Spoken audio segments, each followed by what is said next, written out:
And hello again, boys and girls. Welcome back to the channel. It's of course your host Marley Startled, and it is a lovely Wednesday, which of course means for me that it's going to be a pretty laid-back day. I've done a bit of playing of a different game offline. I may stream or record that later, called We Who Are About to Die, but I think that's going to be a one-off episode. It's quite a fun roguelike sort of game, but it's quite difficult. In any case, we were continuing on our campaign in preparation for Stones River, and so far so good. The Confederate army is exceptionally well equipped and well supplied, and we are not in a particularly difficult situation. In fact, we may go as far as to go up one more in our army organization, bring as many troops to bear for Stones River as possible. But in any case, before we get to Stones River, we need to now, of course, do Everettsville, which occurs on the 20th of December 1862. A federal expedition is probing the area near Everettsville. Our intelligence reports that they're aiming to destroy the strategically significant Wilmington and Weldon Railroad Bridge. If they succeed, they'll put an end to our vital supply chain from the port of Wilmington. We must attack them and prevent their plans. And I think we should be pretty good in this one as well. Oh, it's this level, in which case I take that back. This skirmish level is quite the pain. Generally, we're moving to intercept the Union expeditionary force that heads to destroy our railroad bridge. It seems they've spotted us because they've prepared defences on this road junction. We must attack them and drive them from our lands. So, as you know, the cavalry gets immediately removed, and we will probably... This one will be a battle where we can't really afford to break the enemy's army because of how costly the battle is to fight it. In this case, we'll have to use our massed artillery and just try and punch our way through, but it is a very, very unpleasant battle to fight.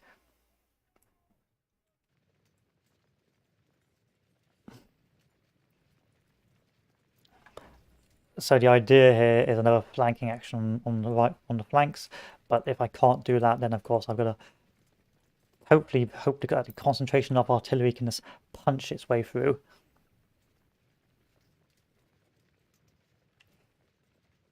Because the Union Armed Forces will be entirely entrenched along this sector, which makes it very difficult to break through. And also achieve a victory, we need to hold a junction.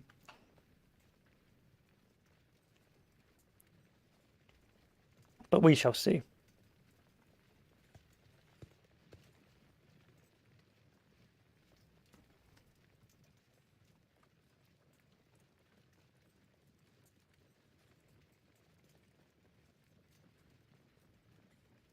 And try and concentrate our cannons as well.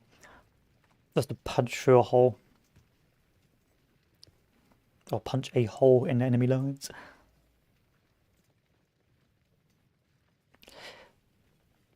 Unfortunately, because the terrain is entirely pretty much forests, it means I won't be able to get a very good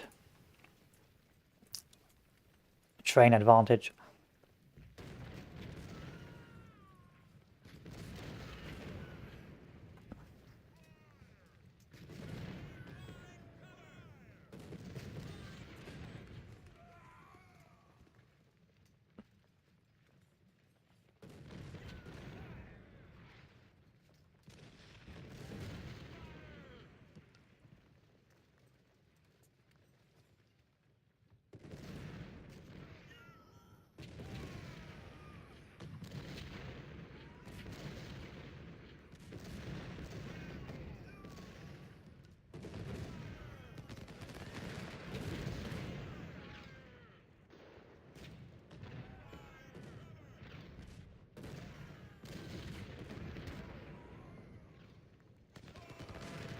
Well, that's pretty much worked in our favour.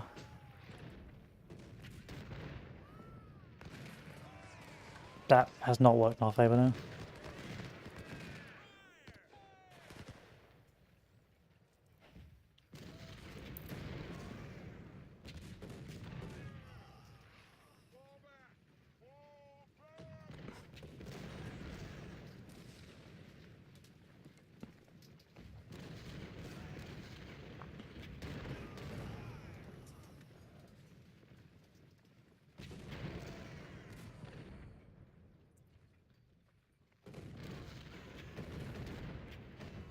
Once the artillery is in position, we'll begin the attack.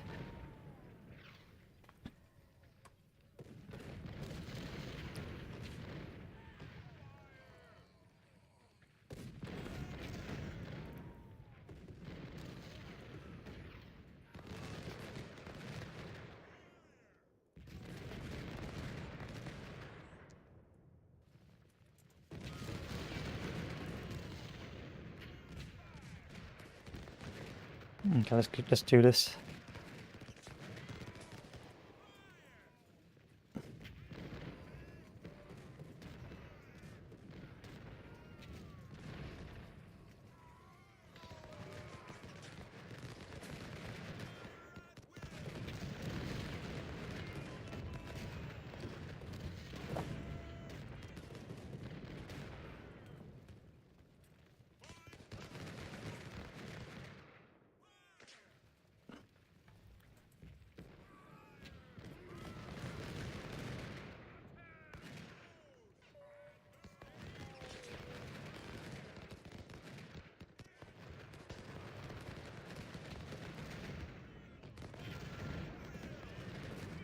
The whole affair is going to be costly and painful. I take no pleasure in it.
Just not working out well, is it?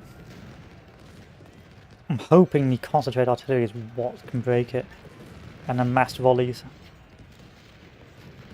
There we are, that's it. Send that running forward, send that running forward. Send this running forward. Move the tanks, move the cannons forward.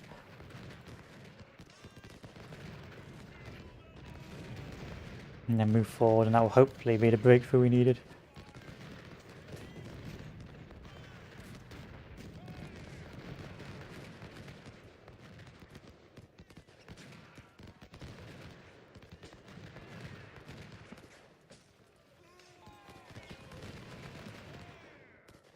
See what sort of damage this does.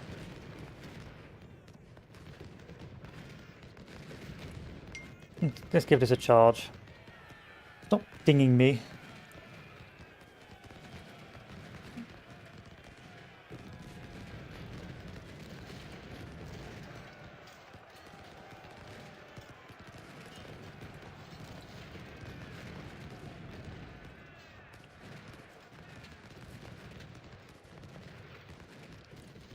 That's not optimum. That's the thing.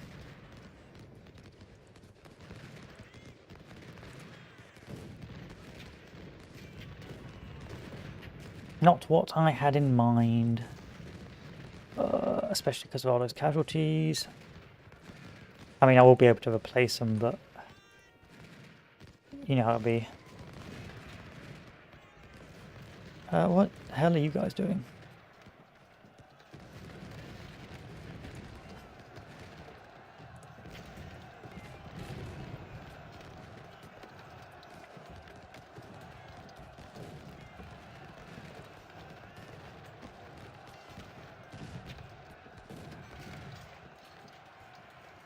It's not a pleasant battle.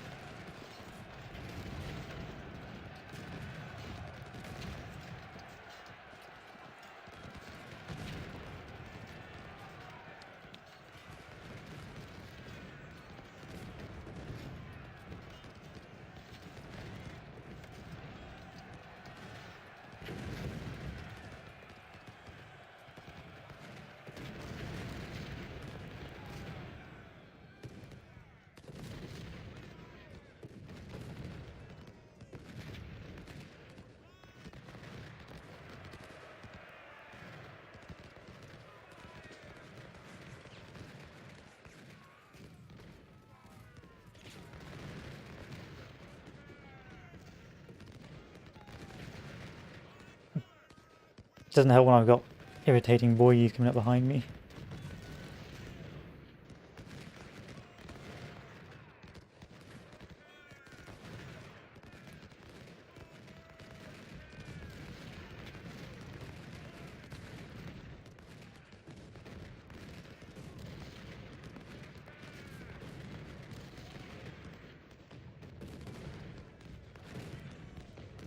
Quite a nightmare. Quite a nightmare.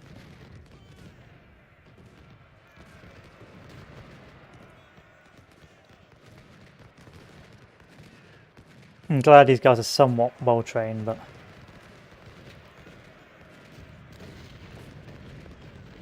it just means I lose a lot of veterancy on my troops.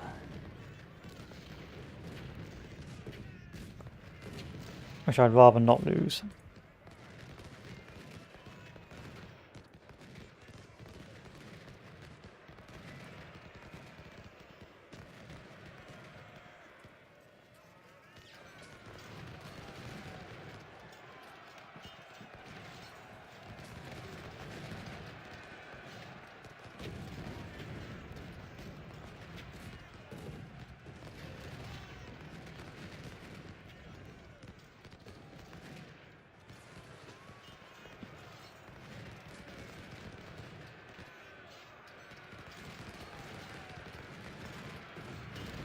It's a very even battle. And one thing I can't stand is even battles. That's Confederacy.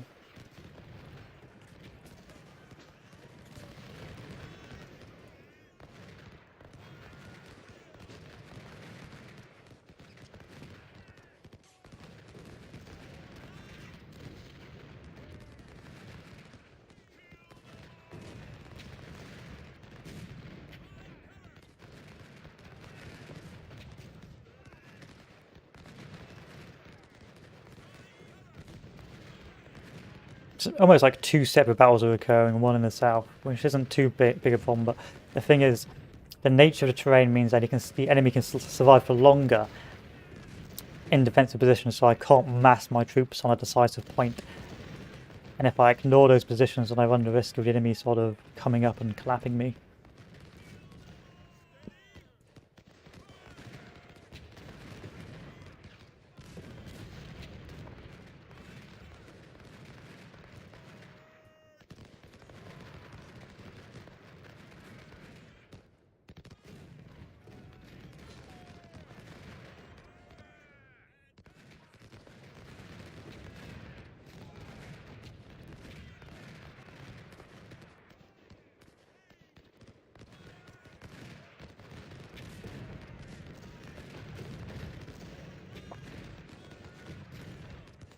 Good. It'll be the casualties that what piss me off about this battle. I prefer the size of battles. But it's one of those maps which you'll find later on in the game which there's really not a lot you can do about in terms of preserving your manpower. It's one of those costly maps. The only thing you can do is mass cannons on particular defensive positions.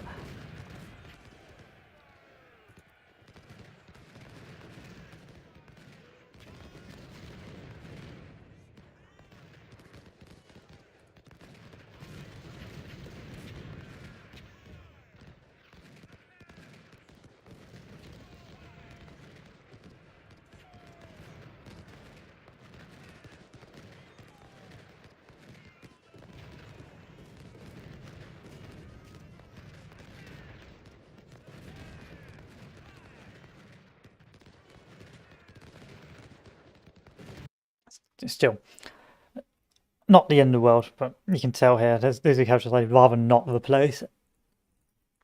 I had thought it'd be worse, but the big thing here is the veterancy. The veterancy now will be a bit of a nightmare to recoup. So now I've got to go to my career mode and go for training and put one in training to reduce the cost of the lost veterans. You can see veterans are very expensive in this. So I can maintain him for the next battle. I can afford that.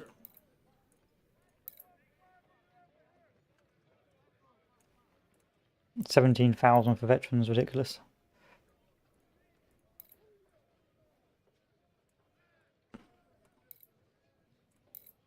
Can I just about afford that?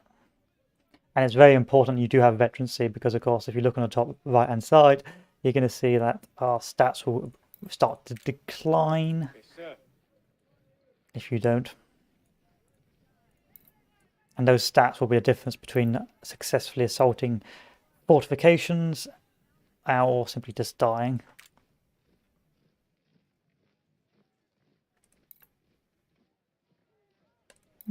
Okay, we'll have to take the Enfield for that.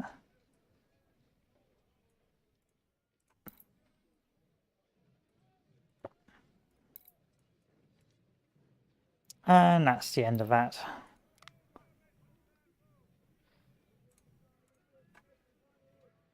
Yeah, that's good. We don't need to use that manpower yet, so we'll wait for the next battle. So Stones River. You defeated the enemy at the Battle of Everettsville, destroying the Federal Weapons Depot, so minus 15% weapons quality. They're going to have about 62k. I've got 2 for 6,000 men. This will be a pretty even battle because, unfortunately for me, I can only bring 3 corps for this battle. Now, I don't really know too much about Stones River or the Western Theatre in terms of combat, in terms of history lessons. So I'll just have to give you a very vague history lesson on the Western Theatre. Anyway, so Stones River, 31st of December 1862. Abraham Lincoln has ordered an all-out offensive across the country to take advantage of the Union material superiority over the southern states. The strategic attack at the center at Tennessee would be executed by the newly appointed commander of the Army of the Cumberland, Major General S. Rosecrans. At least 2 of your best corps needed to stop him. On December 26, 1862, Rosecrans marched from Nashville to meet our army. We decided to hold our ground on the banks of Stones River at Murfreesboro, a town of strong symbolic value for Southerners. On December 30th, Rosecrans started to deploy on the battlefield and probably plans to attack the next morning at one of our flanks. At dawn of December 31st, the Union soldiers are still having their breakfast, unaware that they are preparing to attack first on their right flank. If we win, we get 8,800. If we draw, we get 5,700. And if we lose, we get 3,800. One of the battles you can afford to lose as the South, at least in terms of prestige, but it's a difficult battle to win. So, what this battle was is effectively a flanking action. You have your best corps on the left, and the idea is to sweep the field to move forward and take the northern capture points. At the same time, on the right, you will have a second best corps. Actually, I'm tempted to put the reserves in the center because it's a weird battle. It's a very confusing battle because it says that this is a reserve. Actually, this part of the front comes in before the right flank. So the big thing about this battle is the fact that you only really have the first day to get as much gains as possible, because upon the second day the Union will be reinforced en masse, and that means the next battle can turn into an absolute nightmare to hold off against the Confederate Union troops. And again, history lesson, I don't really know too much about the Battle of Stones River. Just know that on the west, the South did struggle to achieve a lot of victories. I think this is another failed offensive by the Confederacy, and it doesn't go very well. It appears that most of the time, it seems that if you look at it historically, the best Southern generals were on the east, and the not worst Southern generals on the west, and then in the north for the Union, the best generals were of course on the west initially with Grant, and then of course the generals were the best, were the worst in the east, being McClellan. In any case, this is another battle where the Confederacy really fails to achieve too much. At least that's what I think anyway. It's marching with National on a mission to seek and destroy our army, because they continue on doing that sort of anaconda plan. If the Union secures the small town of Murfreesboro, it will be a negative impact to our cause, as it's the home of the American Revolutionary War hero Hardy Murphy. Furthermore, Yanks can advance deeper into Tennessee territory.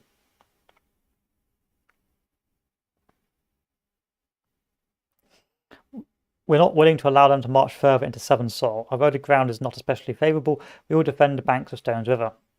We don't expect them to attack our centre, as it will be suicidal. We should not attempt an attack here either. Ignore what the game tells you.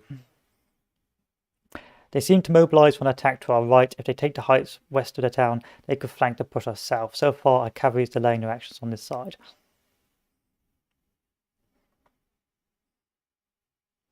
Before they decide to attack us, we will concentrate our force to strike their right flank tomorrow morning.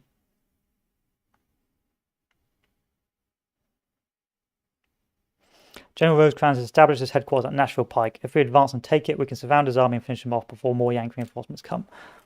And that is more or less correct. You must wipe it out before the Union reinforcements arrive. General, we're ready to attack the Union right. The Federals appear surprised. Advance quickly and push them back.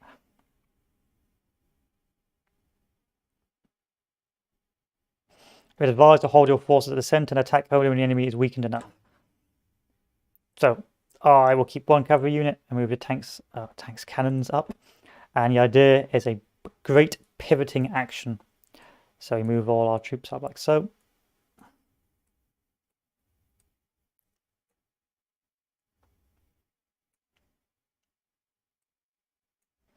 And move our cannons up like so. And our cavalry behind. And it is really time of the essence is to punch through.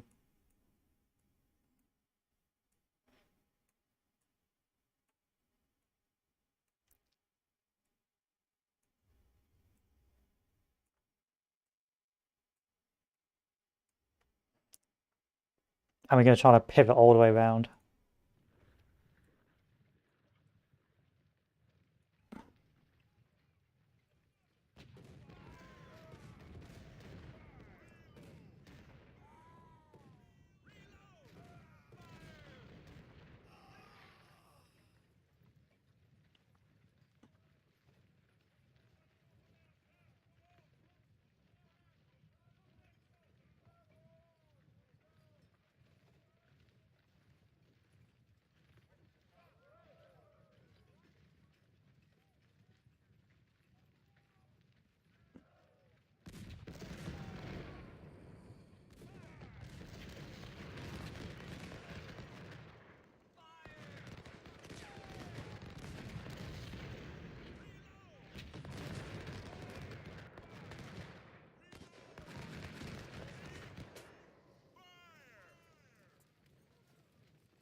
This is why we've got to use our units to the best of their ability.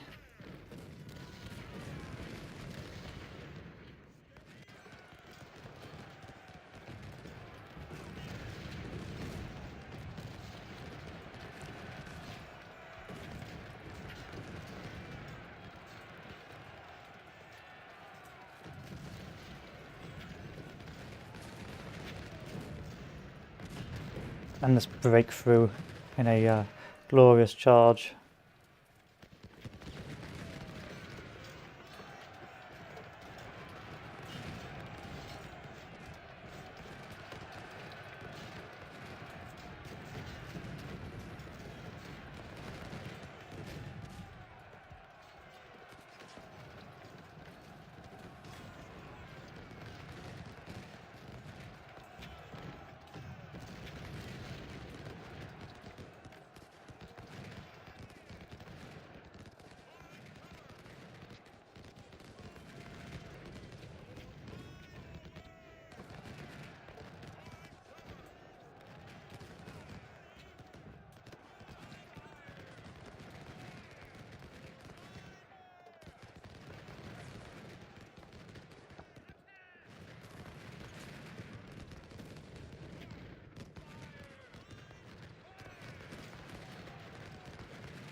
And just keep bringing these guys forward.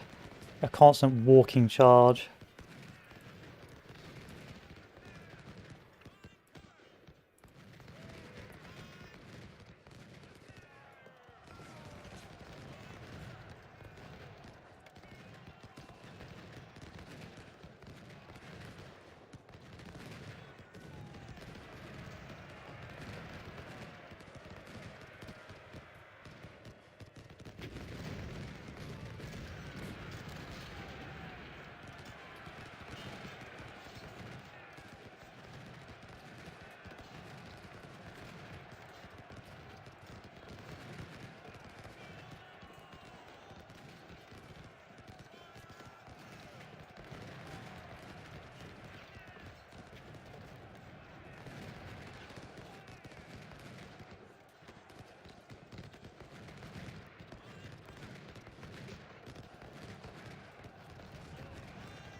That's when they start peeling back. We are attacking ferociously and their right has collapsed. Push them back further, which is easier said than done.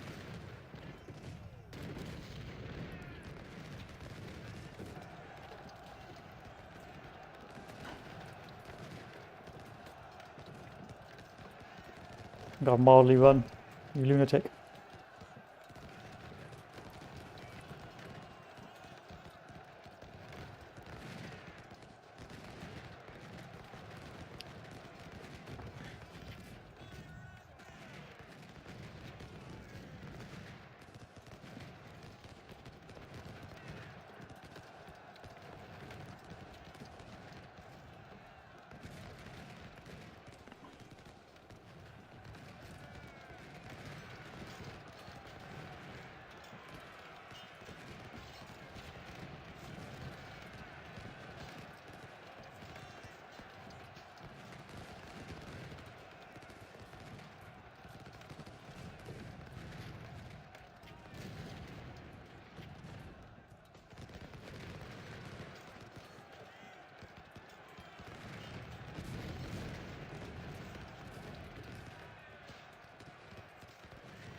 I don't really care about the stragglers, I just need units pushing north.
Yeah, that didn't work. Retreat.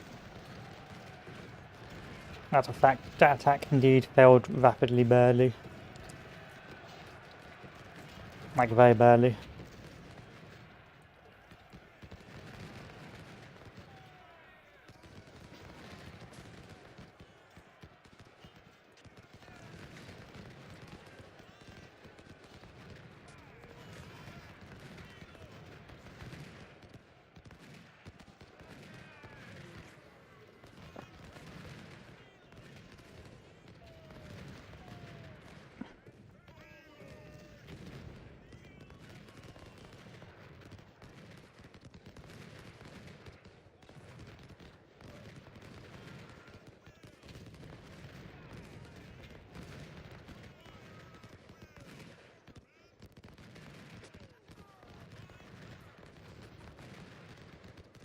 Let's see if I can get these guys back.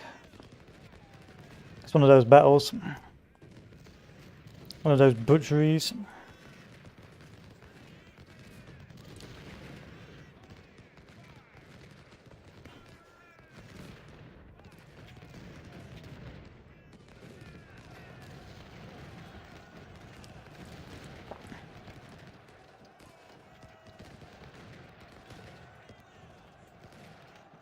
Did I just send my ammunition? Yeah, I did. Okay. There's a lesson there.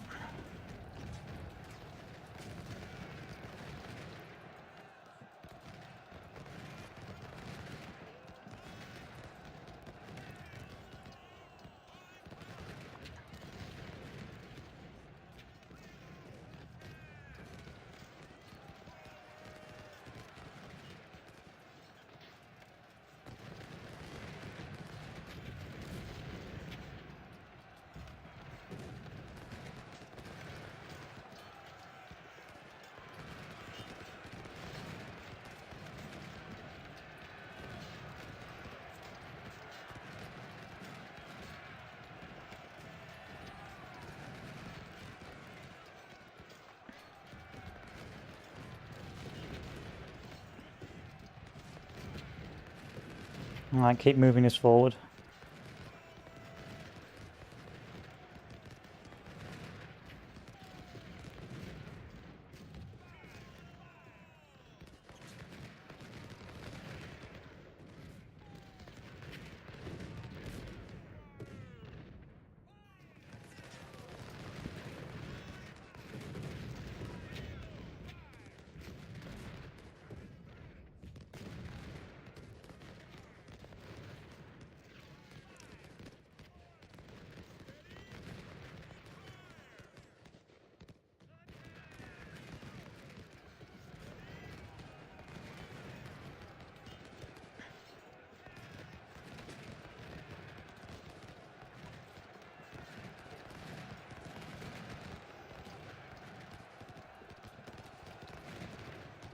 This is a butcher's charge, that's all it is.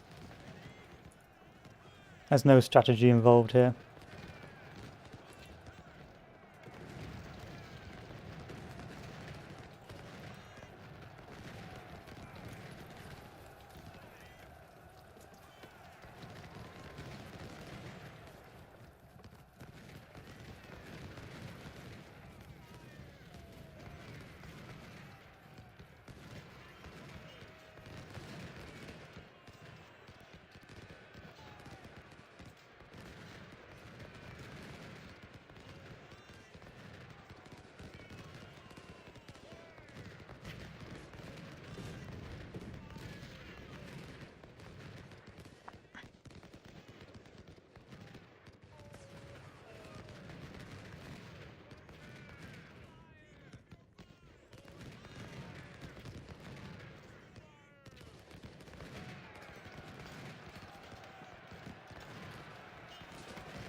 You're also 2 damage now, you can withdraw back. And these guys can come round.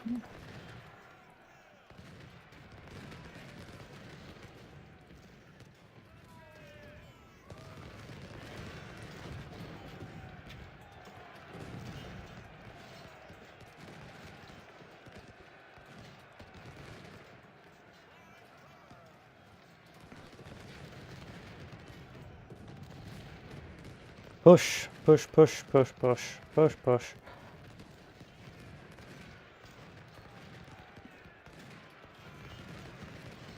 And push.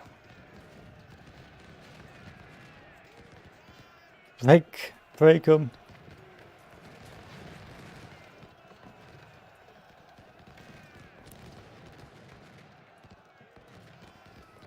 Charge this.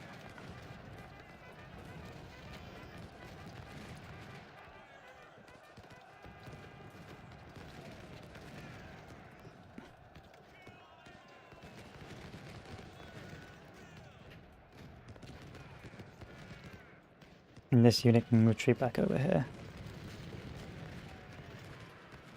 Thank you, but I need this really.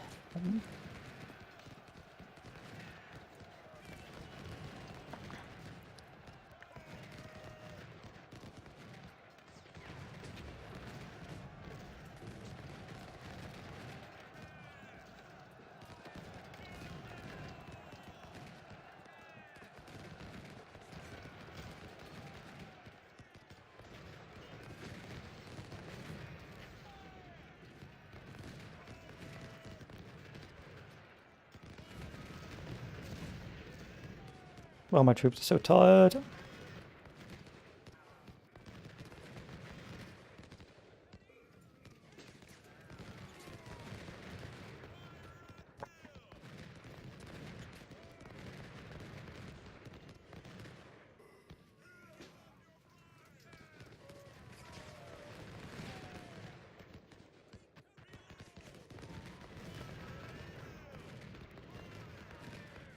Come on, take it please. Thank you.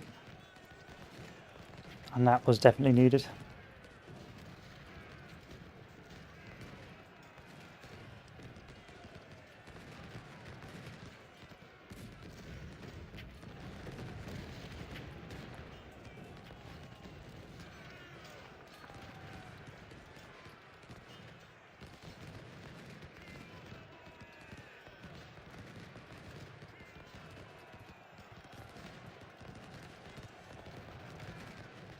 Yeah, they counter-surrendered.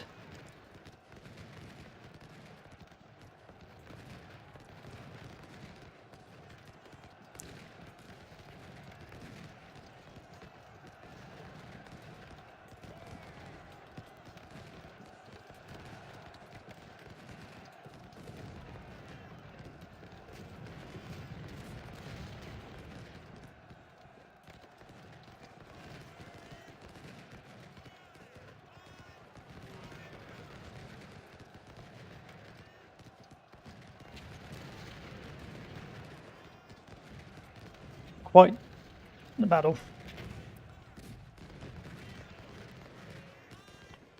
A lot of heavy micro involved.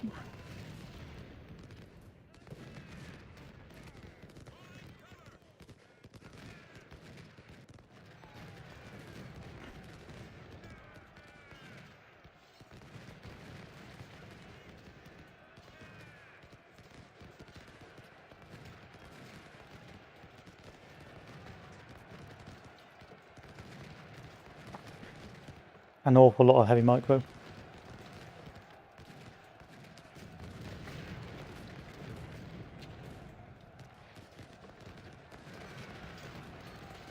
This is just the battering ram strategy where you have the best veteran troops and you just batter ram. I mean, it can either go very effectively and save you casualties in the short term that a prolonged battle would give you, or it can go very badly and you lose all your troops in what can only be called Burnside specials.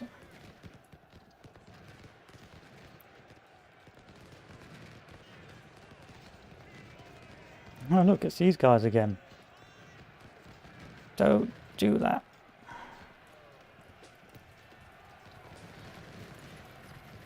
Stop taking my supplies, I need them.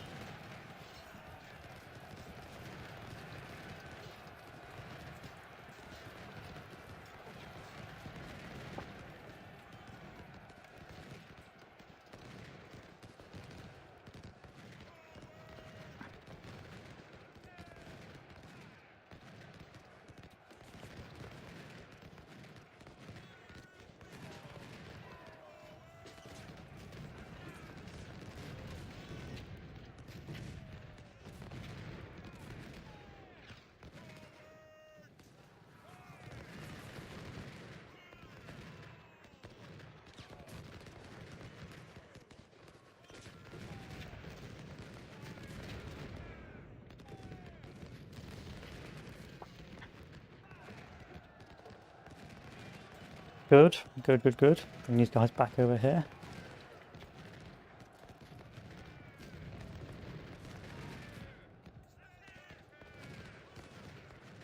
I think what's left of these guys further north.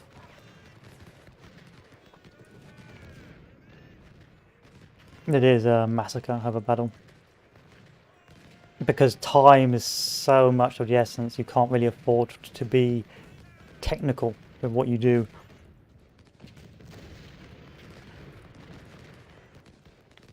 You've just got to push.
I shouldn't have attacked that early. But here we are, Nashville Pikes. This is why you have to do all of this. We can now surround and destroy the Yankees, capture Nashville before the copious amounts of reinforcements appear.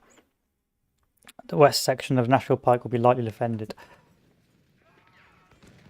So that is the reason why we need to now rush over here and take these objectives before the Union has the time to reinforce.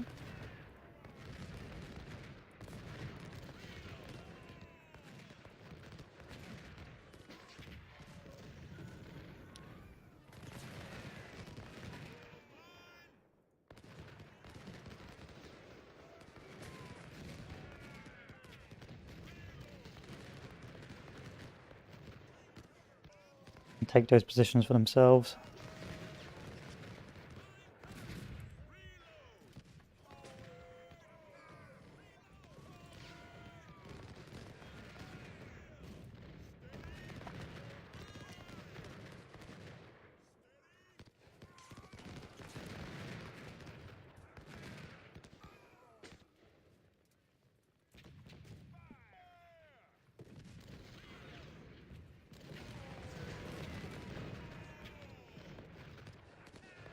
Because if they get in, it's not going to be bussing.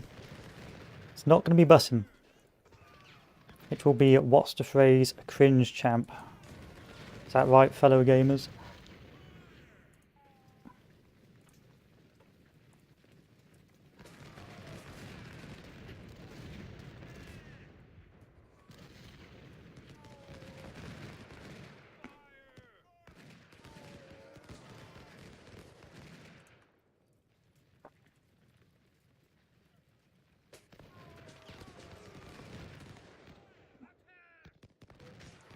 These guys have to make it up there.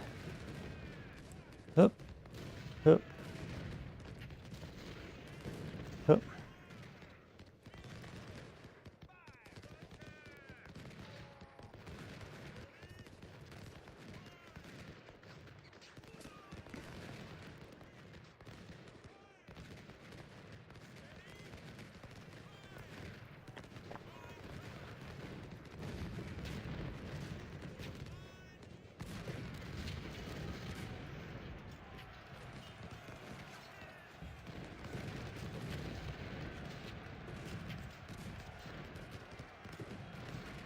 I've got to push these guys off. Using whatever troops I've got left.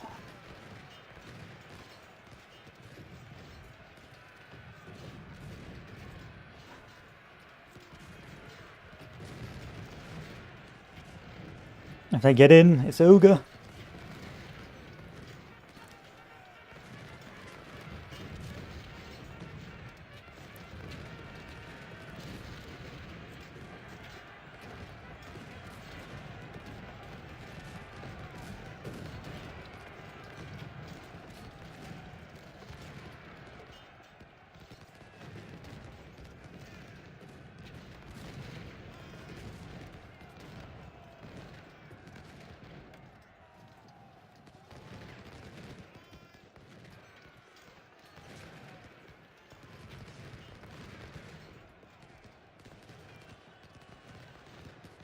Come on, get me in here.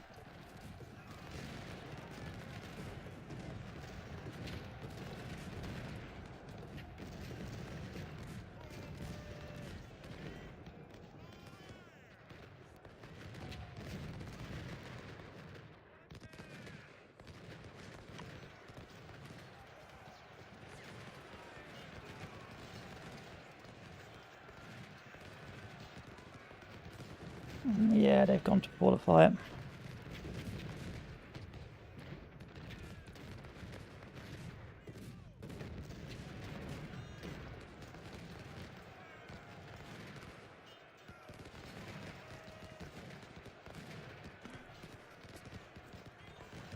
We're just YOLOing it.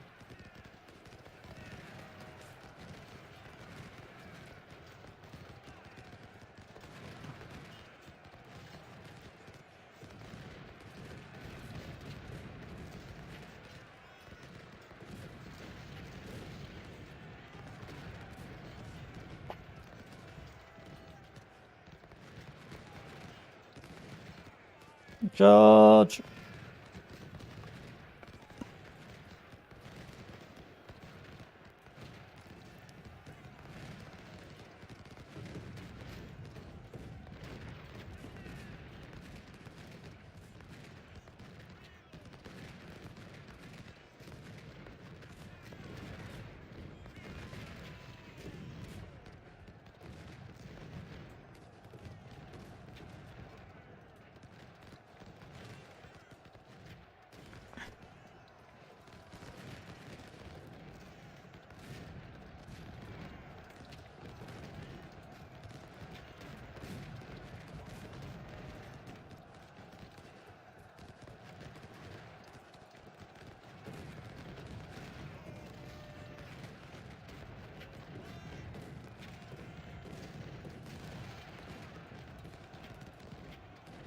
It be like that.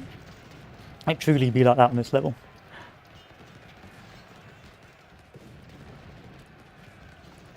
Because I do not want to see day 2.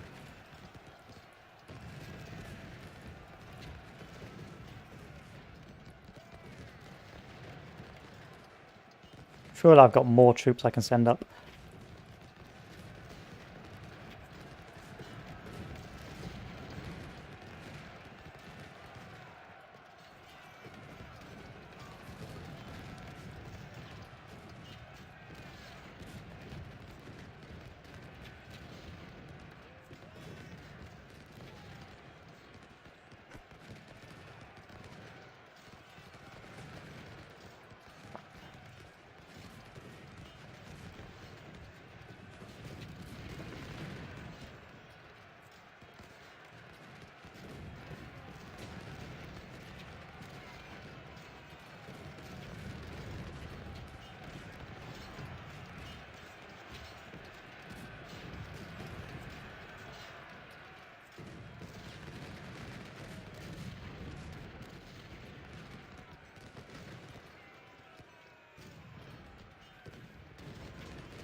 I think I'm going to make it.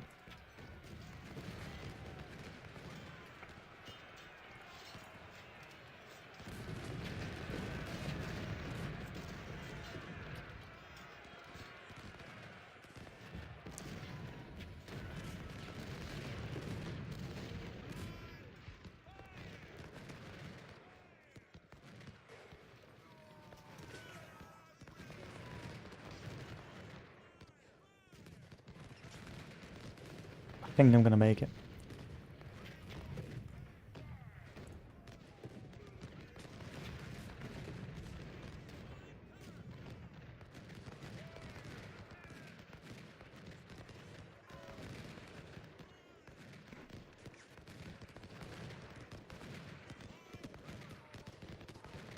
I'm going to go for a march towards this.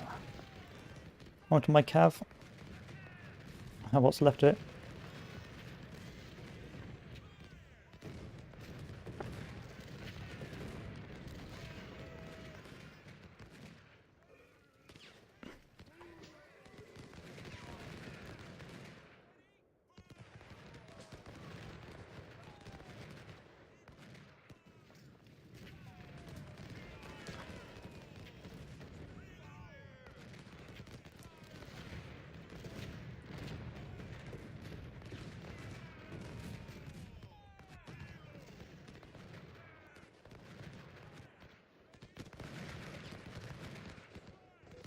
This route, please.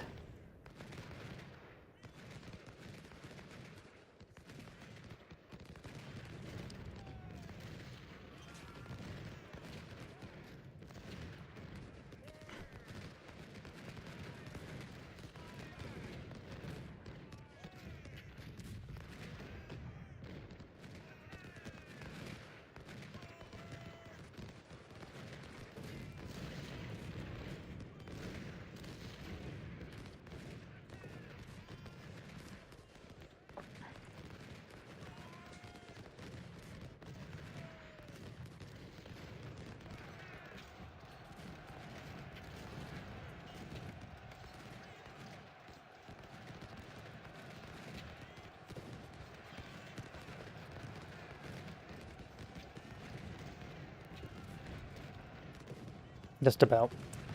Just about.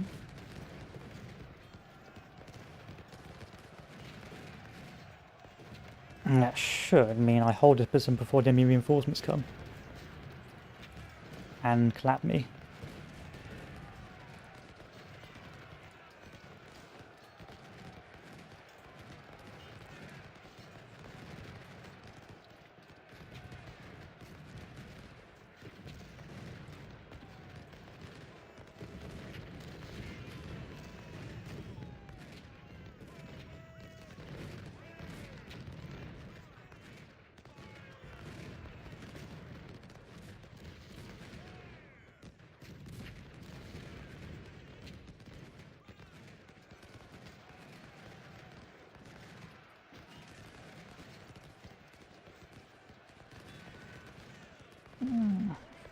Free real estate, I'll take that.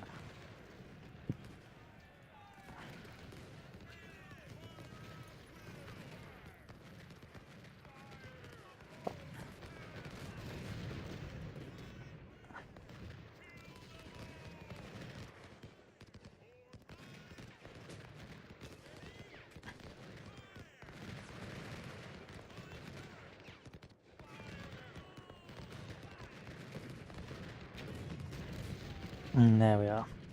Somewhat of an encirclement.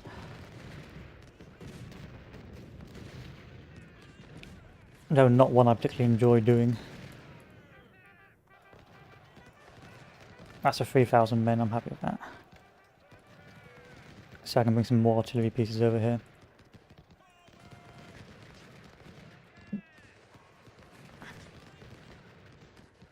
Can I tell you to charge this?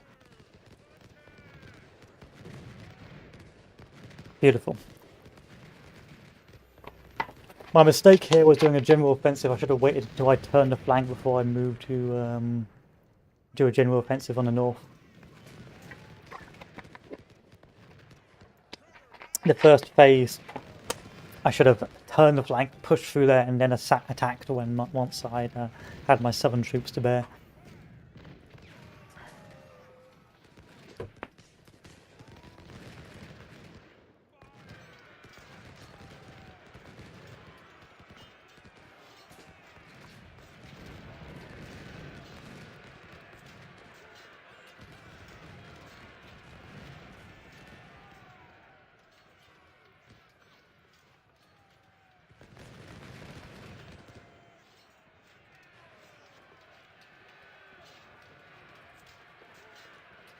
This is much like the Battle of Shiloh, in that time is of the essence, and if you do take too long, the troops you've been fighting down south will eventually solidify their position at Turnpike, and then you are in for a world of hurt trying to take that position with concentrated defensive lines.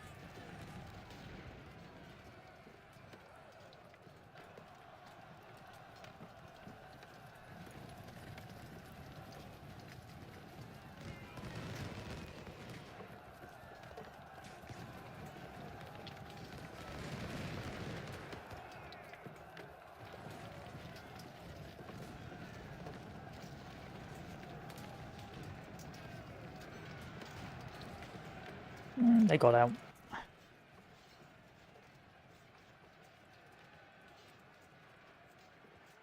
But that's fine. I'll start sending some of my troops back over here to solidify this defense.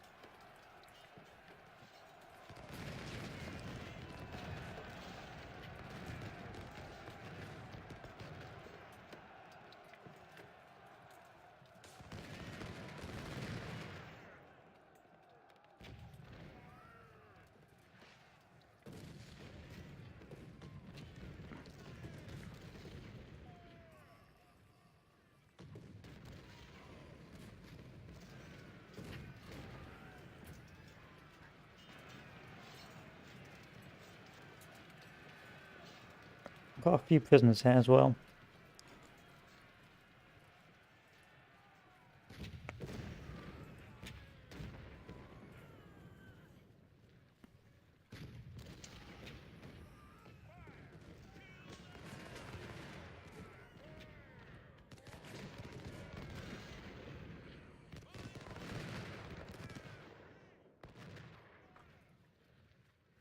Not a shabby performance, that being said. It was a brutal performance, though. I won't pretend that was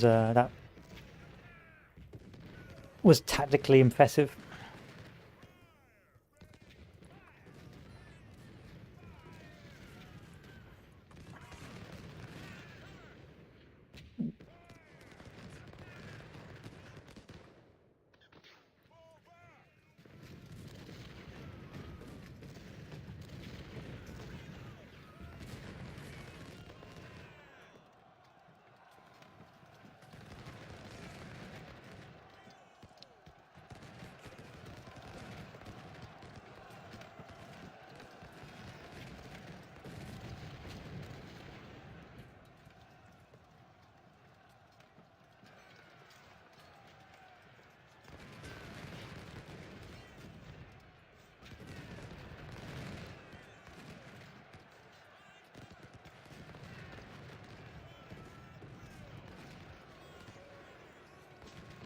It was a bit of a butcher's battle. See, I can get some more prisoners from this. There we are. Add that to the prisoner pile.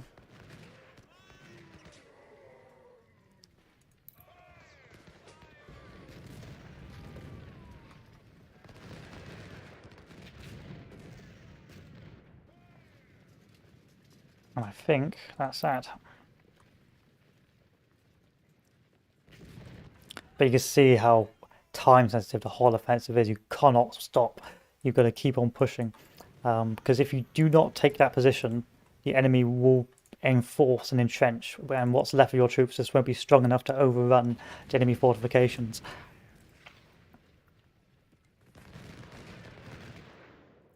And so you're going to be moving forward constantly, then not just to overrun the enemy defences, but ensure they don't dig in and retreat to form those defensive positions. Because if they do, you're doomed. Because then it gets to day 2, and God help you if you've only owned one of those positions.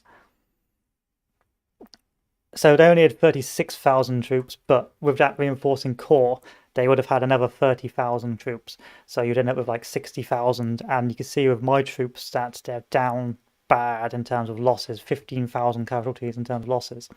Now, what that means is that you'll end up so battered and broken, what will happen is the enemy will turn back up and overrun you, which you will just get battered and your army will cease to exist as a fighting force. In any case, in terms of this battle, it was a costly one, but it achieved its objectives. I will hopefully make enough manpower back, and if not, buy some manpower to recoup my losses. But they've lost 26, 27, 28,000 men to their 36,000, so they pretty much lost about 90% of their army, whereas I, of course, have lost 5, 10, 15, about 30% of my army, which is pretty standard for this sort of battle. Pretty standard.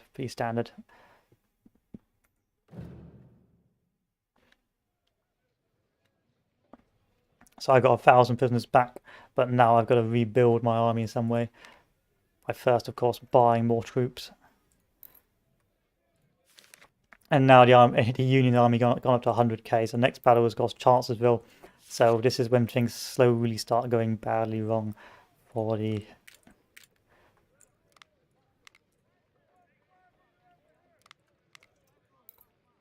Confederacy. Sir, yes, sir.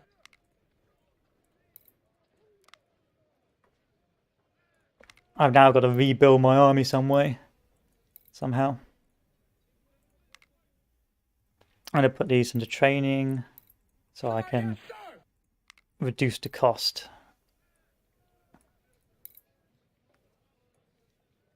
Yes, sir.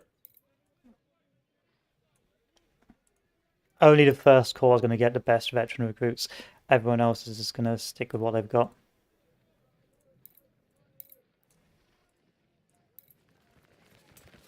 I can't afford the other corps to Yes, sir. have that same level.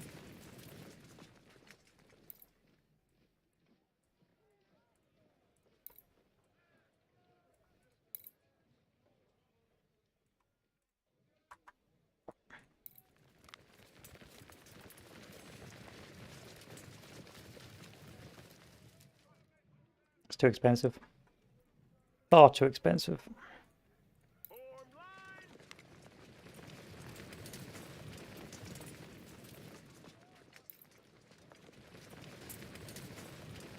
They're saying that.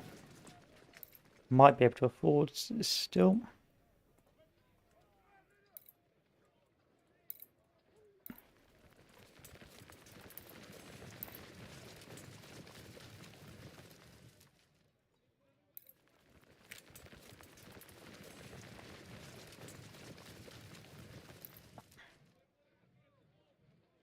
Good, most of my army is now being preserved for this sector.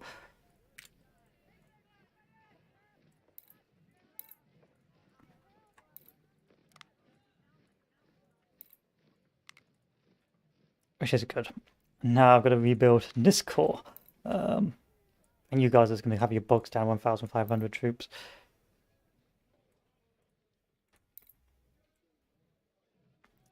If I've got the money to spare, I'll start doing veterancy maintenance, but I don't, so here, have that. I simply do not have the money to spare for this.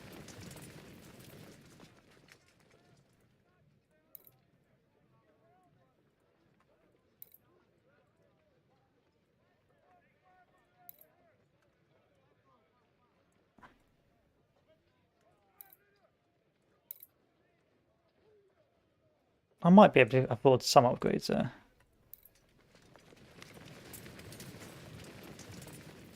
I didn't think these guys took too many casualties because I didn't really use them, but I guess I was wrong. Yeah, these guys were pretty much unused, the third corps.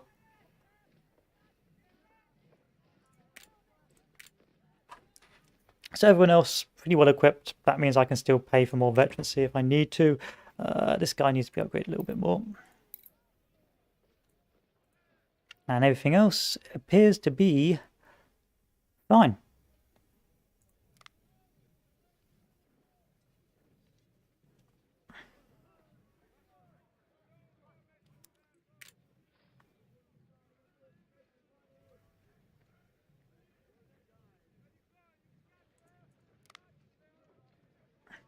Good. Good. Oh. Apparently this core got a bit of a pasting. I didn't even remember using you. I guess I must have accidentally used user core.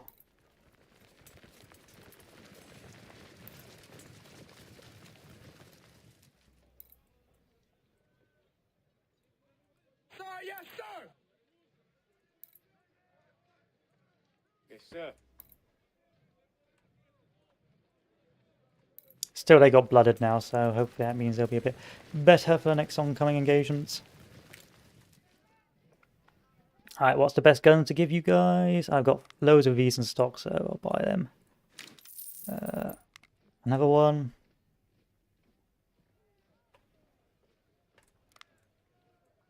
I can't afford another one, so I'll just give you an artillery piece. Here, have a Napoleon. So, time to upgrade the equipment. Alright, CS Richmond, that is good. Harper's Ferry, can I give you anything better? I'll give you some CS Richmonds for 49k. Expensive, but worth it. Yes, sir. Expensive, but worth it.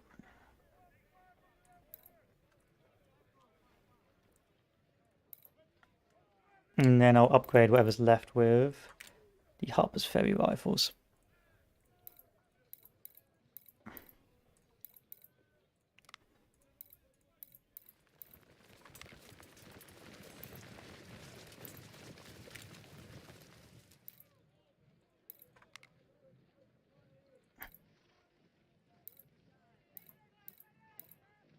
I like Lorenzes, keep the Lorenzes.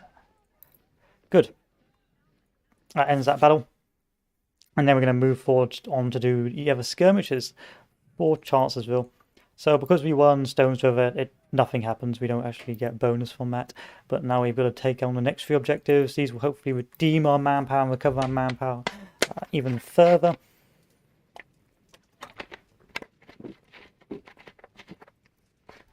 As you probably found, money is growing a little bit tight for the Confederacy.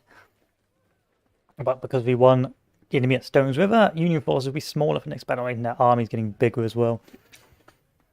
So you've been ordered to advance northwards from Spring Hill, Tennessee, and lay siege to Franklin. General Granger's army has encamped near the town, and you must defeat him to secure the area. Skirmishers at Brentwood at the north have forced General Granger to send his cavalry to deal with the threat. This is an opportunity for us to strike quickly the Federal army before the Union cavalry returns to camp.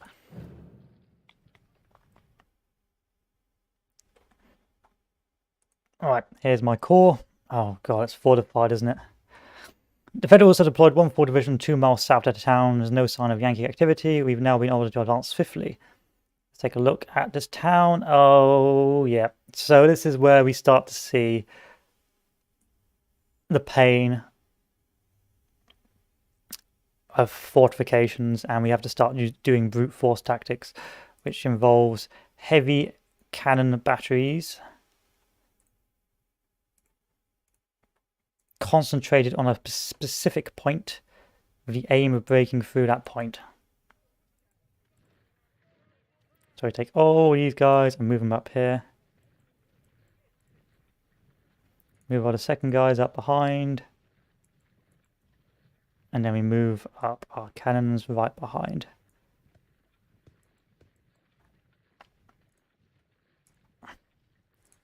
This is where the battles become real unpleasant. And you've got to use what I call a Burnside special, which I referred to earlier, where you just mass troops to do a decisive punch through in one tiny bit of the front line. And then if you do achieve a breakthrough, your second line moves forward and expands out.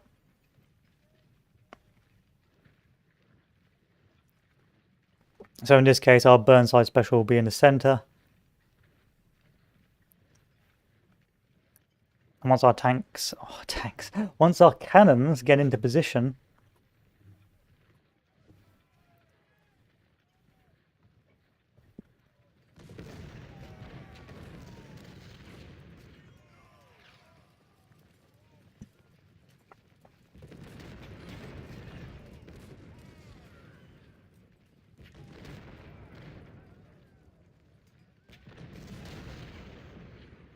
yep.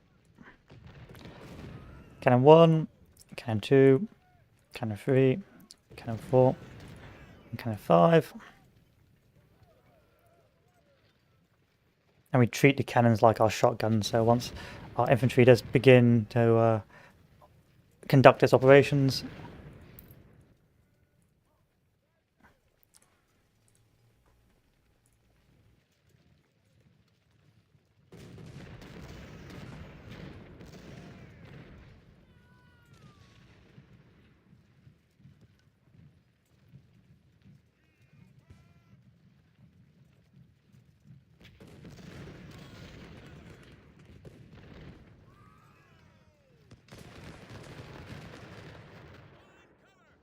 they can only shoot one unit at a time.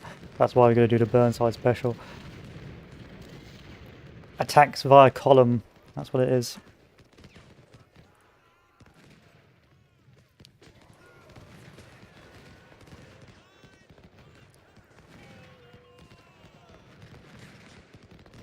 See how I'm walking and not running? That's to conserve the energy in case I have to push forward more aggressively. Or reorganize the lines once a breakthrough is achieved.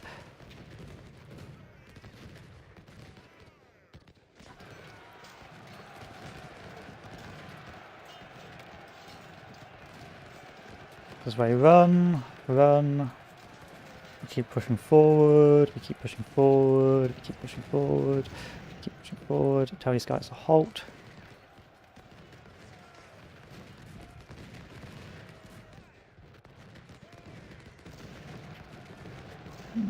Tell these guys to run over here. These guys run over here. And that's how we sort of expand the line, so these end up being sort of the flanks to help us advance. But to do this, you need well-equipped troops who will not rout at the slightest hint of collapse.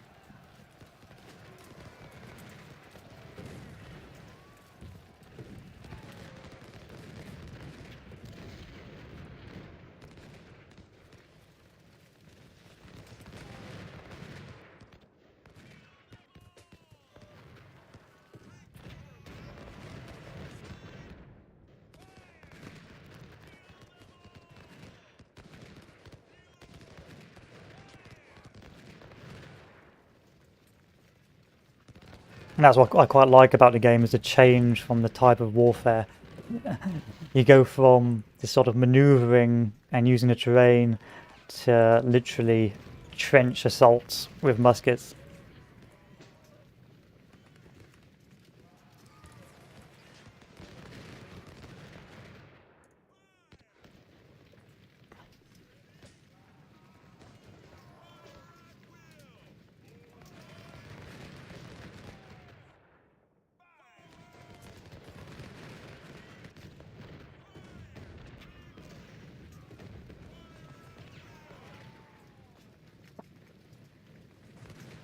And we can do it again if we want.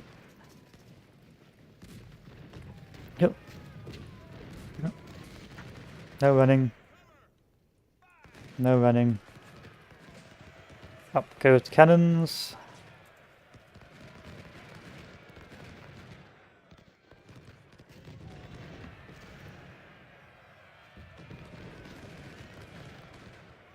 What's this bad boy? What's left of my troops? Halt. Turn.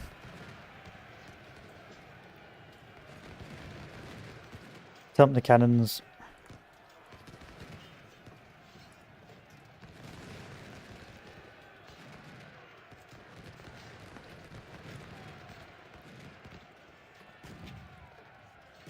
And this is where you might want to run to knock out the enemy cannons before they have a chance to stop you.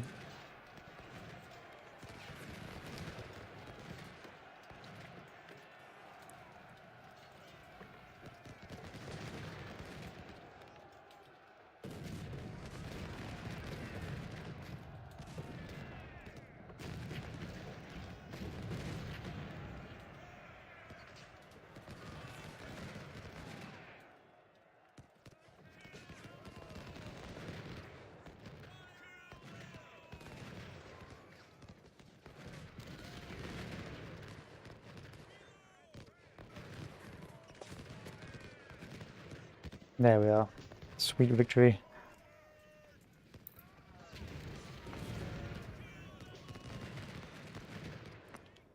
But this is just this is like the tutorial of how to assault position. It doesn't really tell you how to do it, but you're supposed to work it out on this battle and then apply it for the next battles. I assure you. It ain't easy.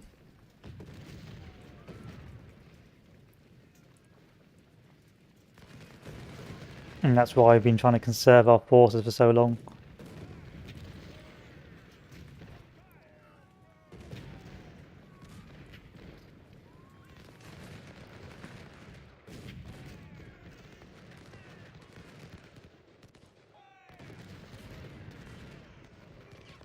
Interesting. And massing artillery batteries. I don't know why this battle needs so much time.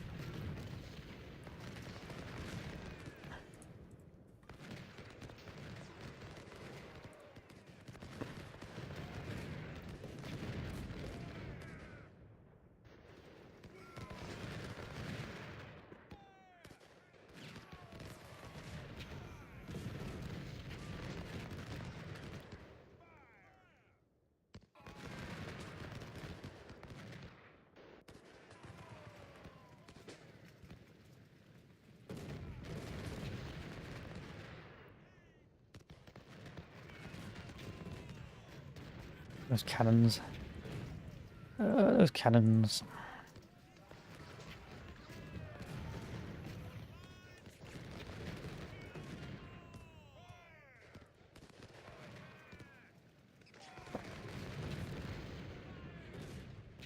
You need to kill those cannons.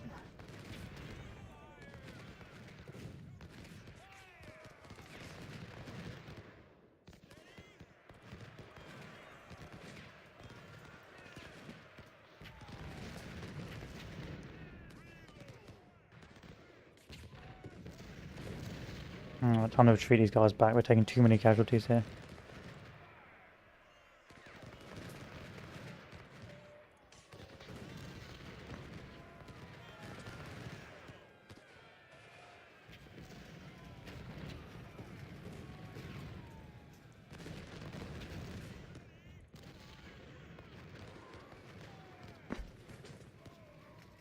Good. That's fine.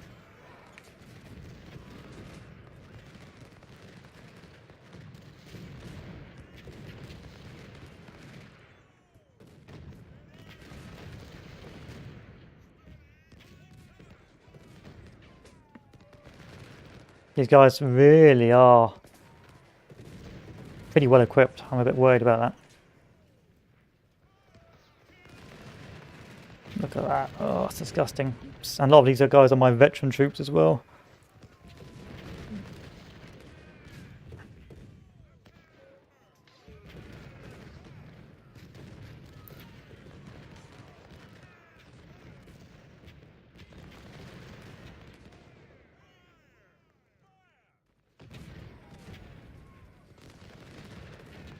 Oh, and Yankee Cav's not going to be too much of a problem for me. Unless it routes my artillery pieces.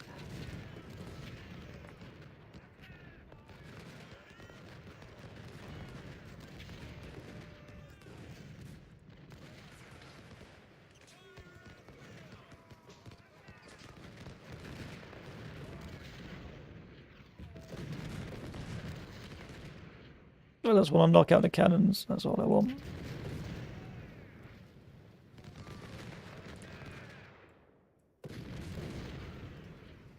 All I want to do is knock those cannons out.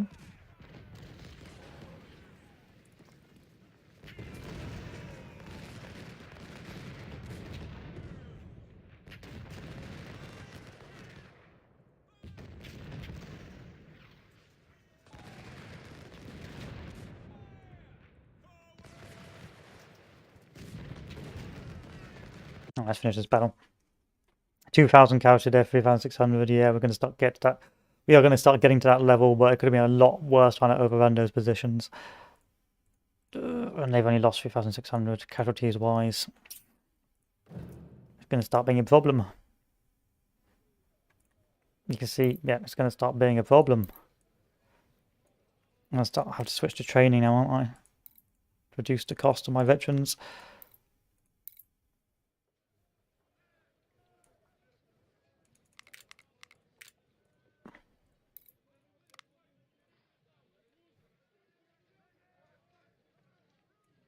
Yes, sir.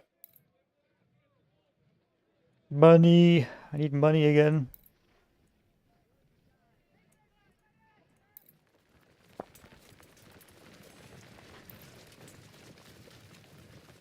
What do you mean you haven't got enough CS Richmonds? What do you have? Take some of these Harper's Ferries in.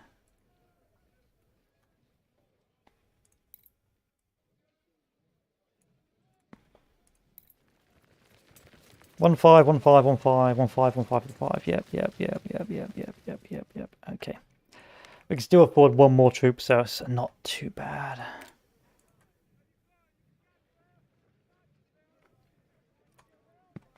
Let's start giving him Springfields. And more cannons, because you've got so many cannons, we'll just turn this into a artillery bonanza.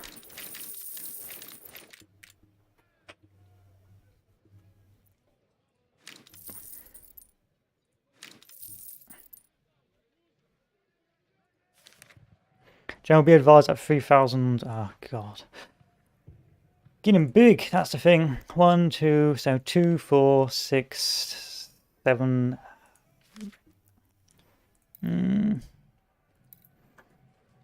Let's do Blackwater Heights next. We need supplies for our army station near Chancellorsville, and you've been assigned for a foraging expedition at the southeast of Virginia and east of North Carolina. Your orders are to advance to the area and gather as many supplies as possible. Your objective is to defeat the Yankees that hold the stone bridge at Blackwater River and block your advance. It's another one of those levels. Wonderful. What I mean by one of those levels, it's one of those offensive levels. General, the Federals have a different opinion about your expedition and seem determined to halt your advance. You have no other choice but to attack the Yankees and clear the heights, which is effectively code for brutally assault that position.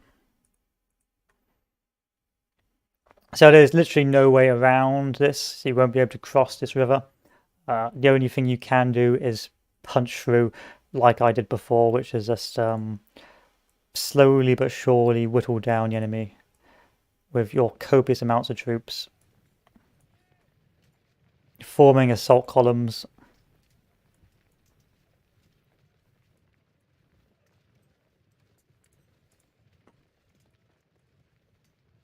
And hoping you don't run out of money / manpower.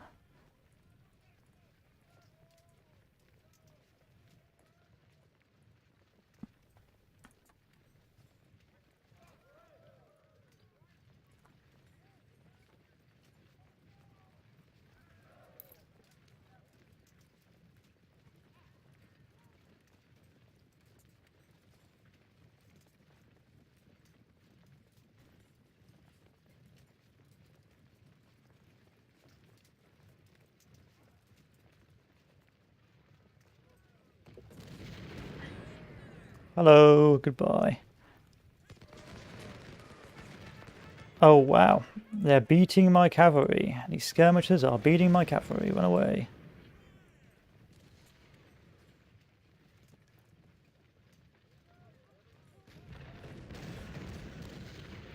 And my cavalry has just lost 65 of its troops.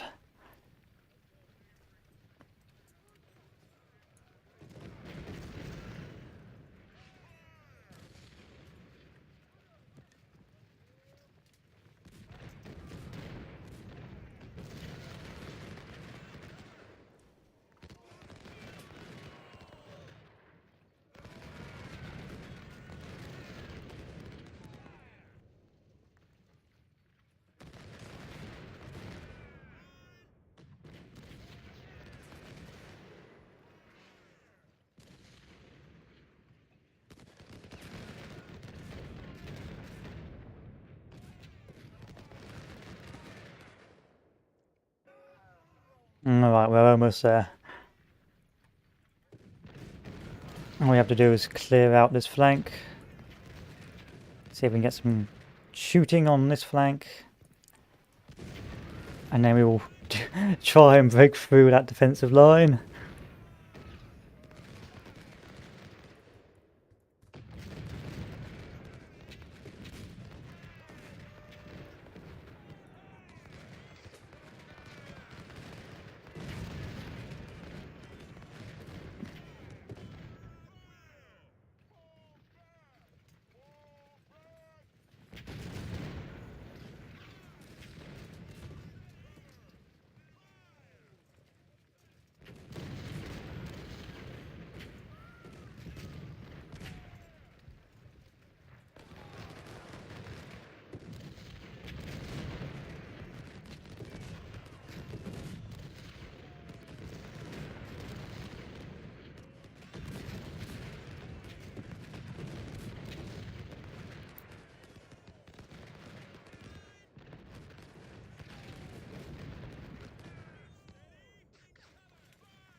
I already put cannons on this position, but I refuse to do so.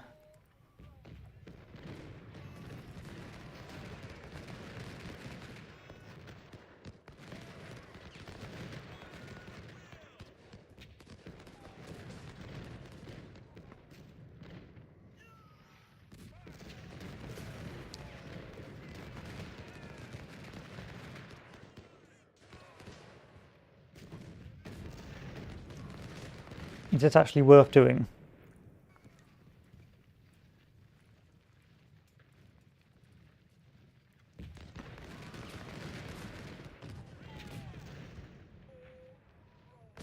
Yes, it is.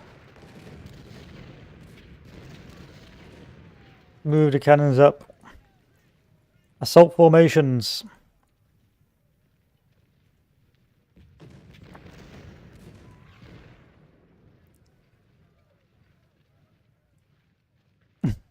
It says gonna be graphic.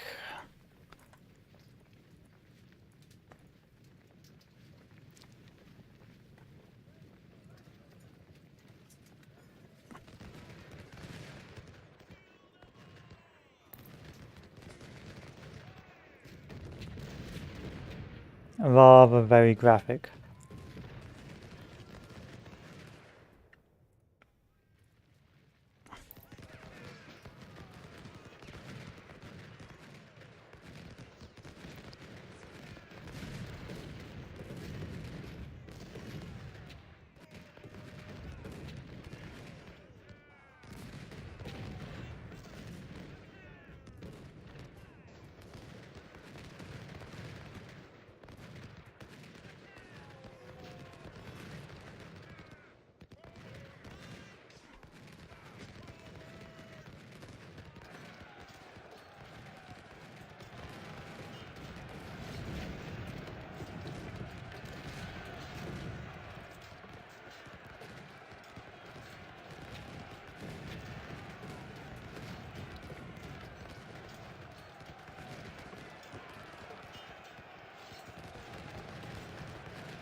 Keep going. Charge it.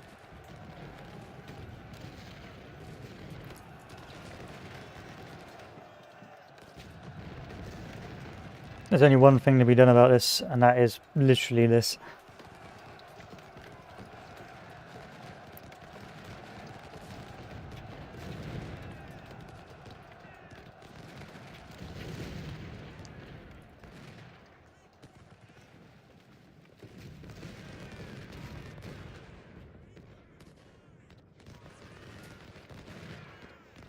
And if there's any consolation, I take no pleasure in doing this.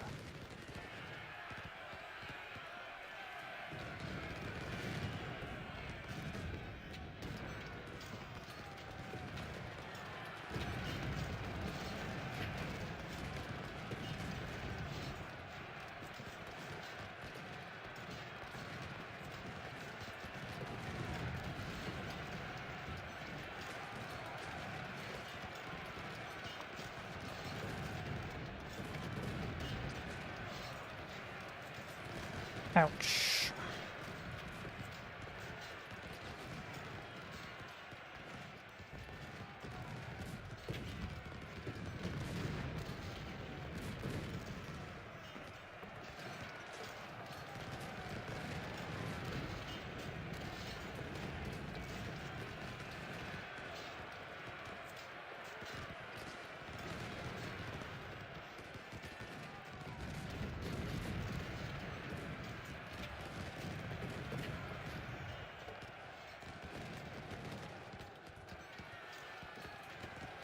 Here's my Cav.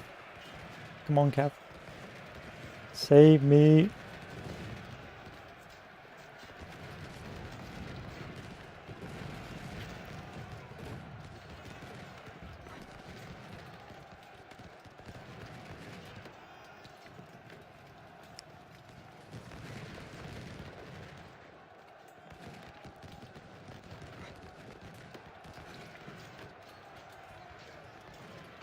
Go, go, go, go, go.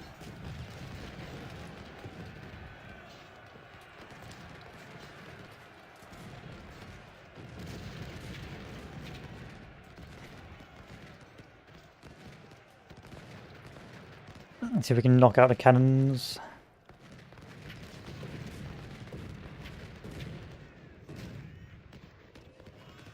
Once again.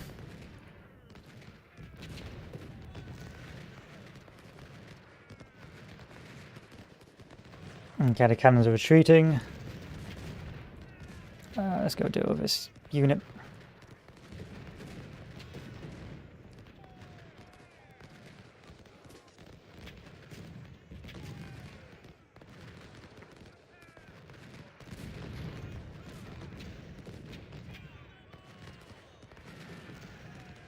What are you doing?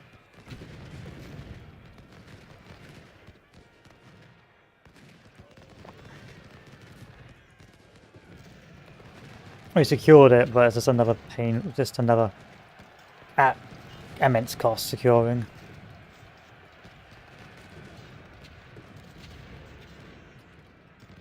Another one of those battles. If I could get you to retreat, I would, but I don't think you're gonna make it.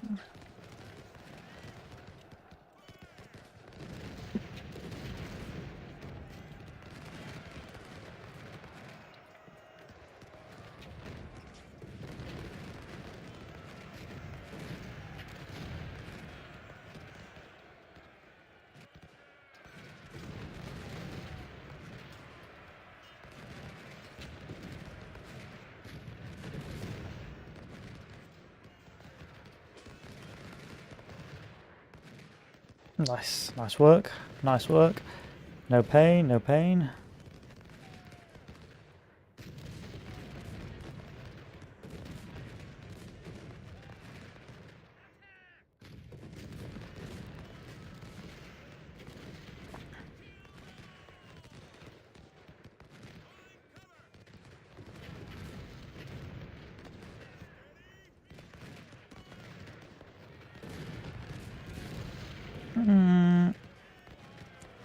I'm going to stay and hold this battle for a little bit longer,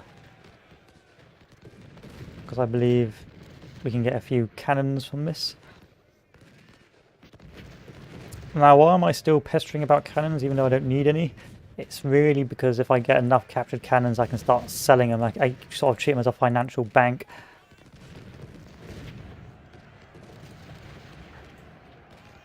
And now that they've sort of retreated into no cover, I can get a really good kill-death ratio over this.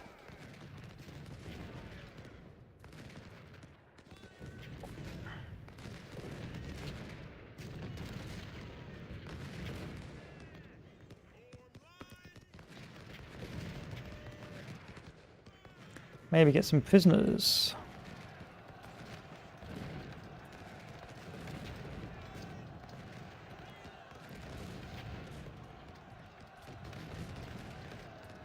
Maybe some prisoners. That'd be nice, wouldn't it? Some prisoners. Give me some prisoners. Go on, give me some prisoners. Oh, fine. End the battle. 3,200 casualties, yep. 7,400 of theirs, so about half of theirs. About 10% of mine. Over 10% of mine. Goods captured. Nothing. Nothing that would make me back the money I'm wasting on this. No, the casualties weren't as bad as I thought they were going to be, so swings and roundabouts really. Especially the trickle back. The trickle back is really saving me.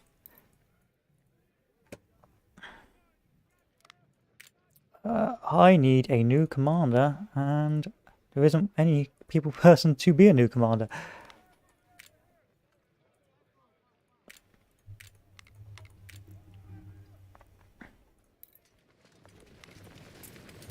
I've run out of commanders.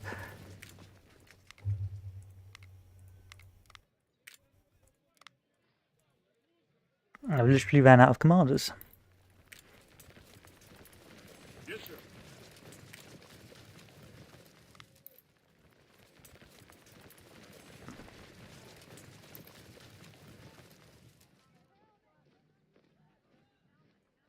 Yes, sir.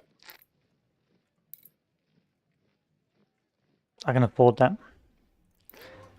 I can afford this as well. Yes, sir. Must preserve the veteran seat. Yes, sir.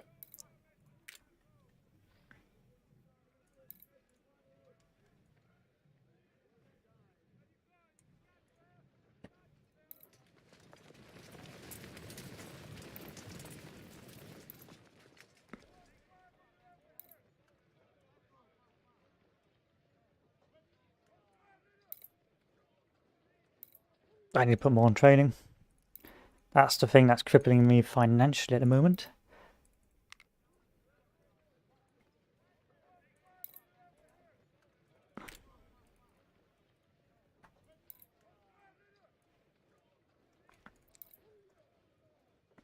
Uh, 1515 Let's get those up.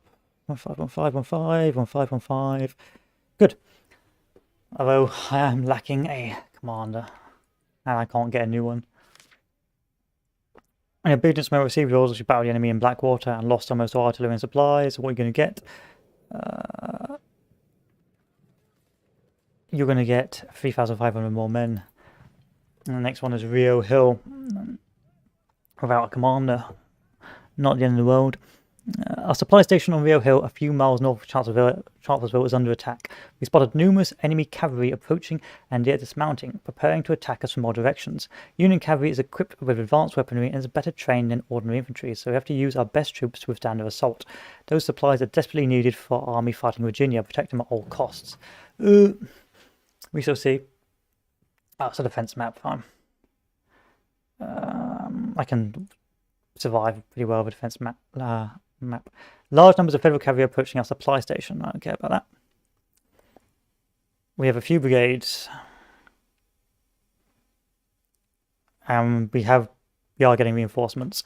Okay, so all I gotta do is hold this position, and the best way to do that is one cannon.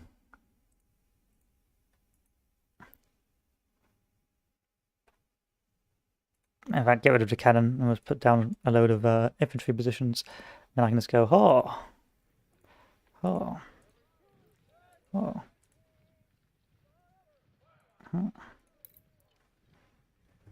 And then we'll take the guy who's going to our rear and send him over here.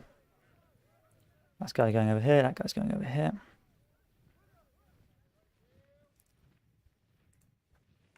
And take this guy, get those skirmishers. Oh, I don't need it. Good. Let's see how that works out for us.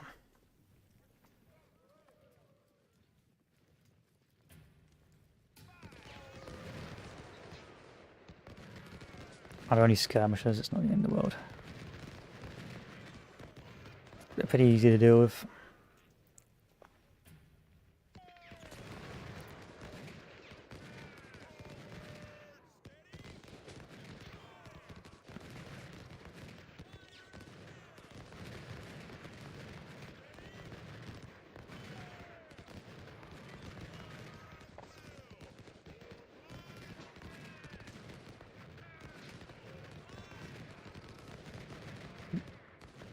Cavalry can't take on brigades, so we can just chill here.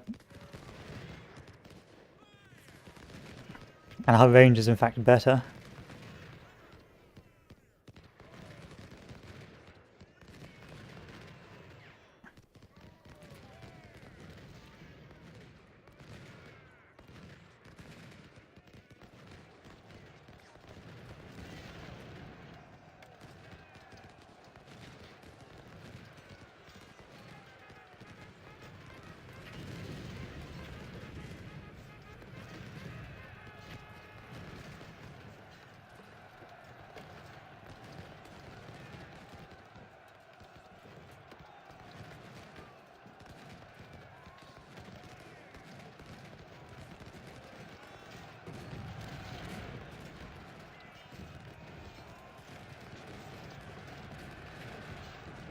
Run back over here. And send these guys forward. This may actually be able to give me some good old prisoners doing this, so... Oh.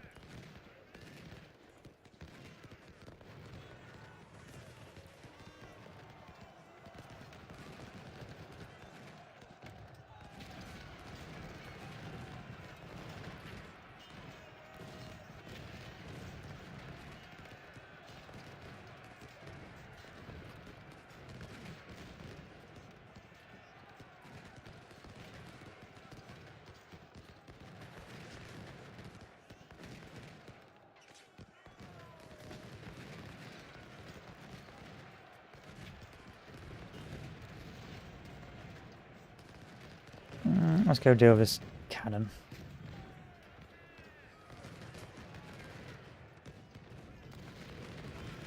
Nah, this is about wasn't too easy. Your troops are just too good. Oh, my troops are just too good.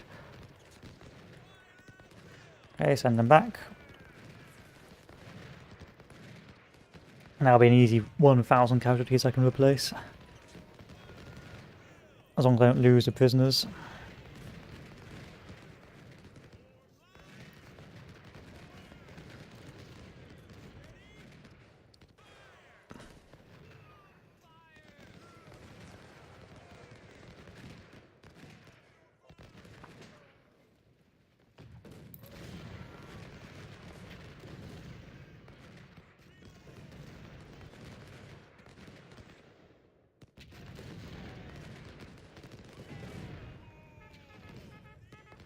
Oh, it's a shame. Well, I had that.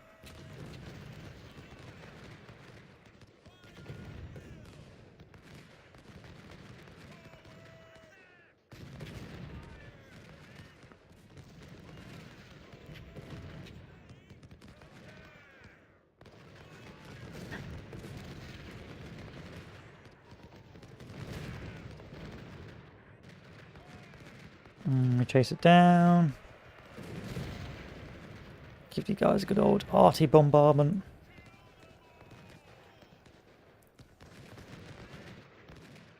Just keep chasing.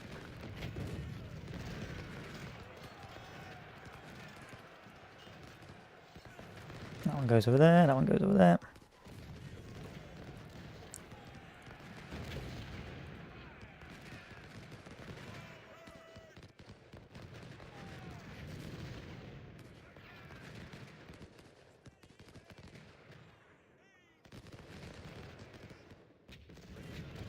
Oh, now they're starting to do some picking. Fun. Let's move these guys there. And then once these cannons are dealt with... actually, we'll move this infantry back up. And move these guys to deal with that cannon.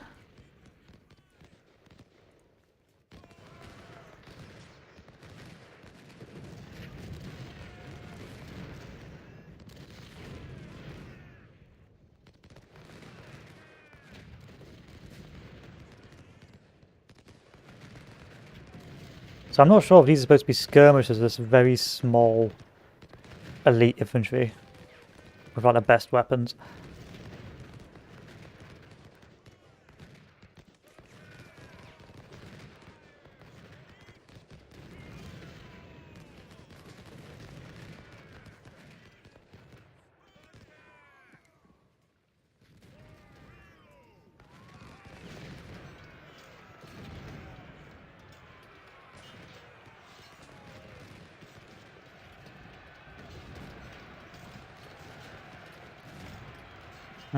My cavalry lost.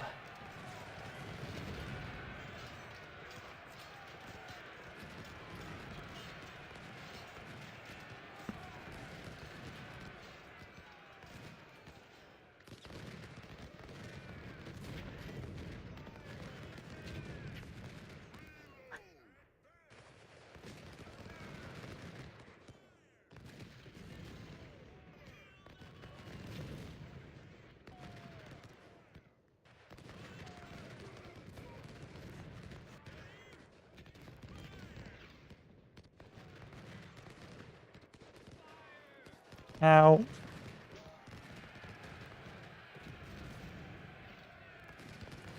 You were supposed to be charging that. There we are. I just want the business, my dude. You surrender, I'll be a happy boy. Fine.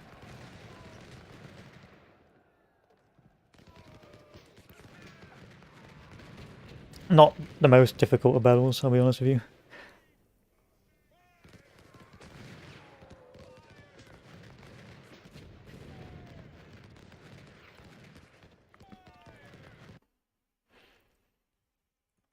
A pretty easy experience. Yay. What will that give me? Hopefully enough money to pay back debts. Can I put someone... No, god damn it. I need a commander.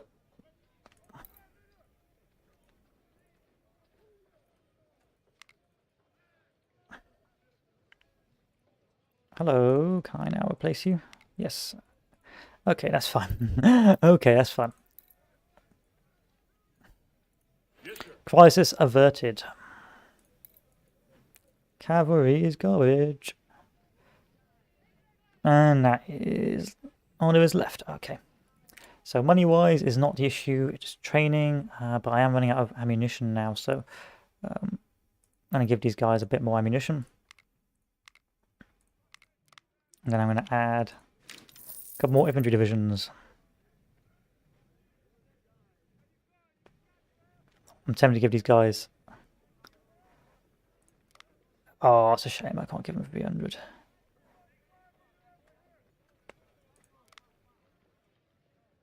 I can get some CS Richmonds from the army. Fine.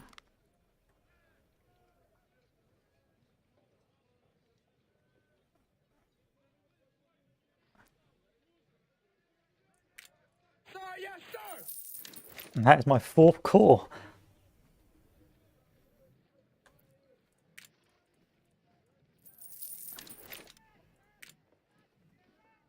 which is going to be mostly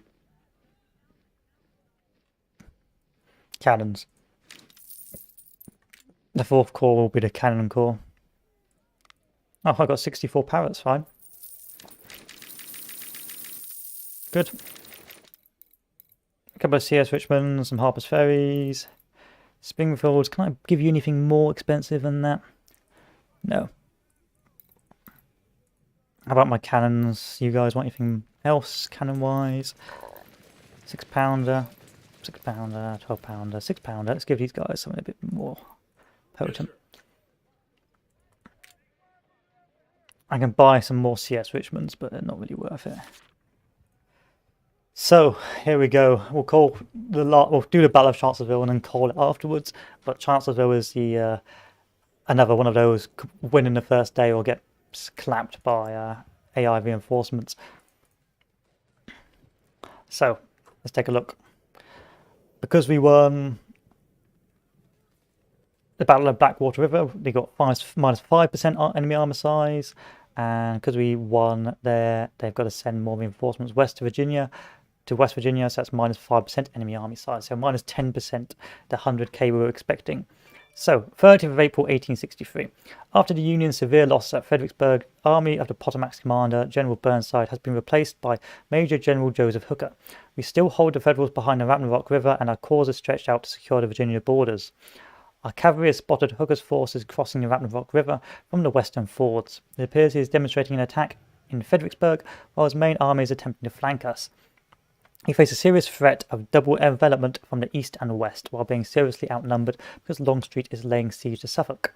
Hook must be confident that he has outmaneuvered us and will now withdraw, but we have other plans. We shall take 2 of our best corps, leaving Fredericksburg almost defenseless, and send the Yankees back to Washington.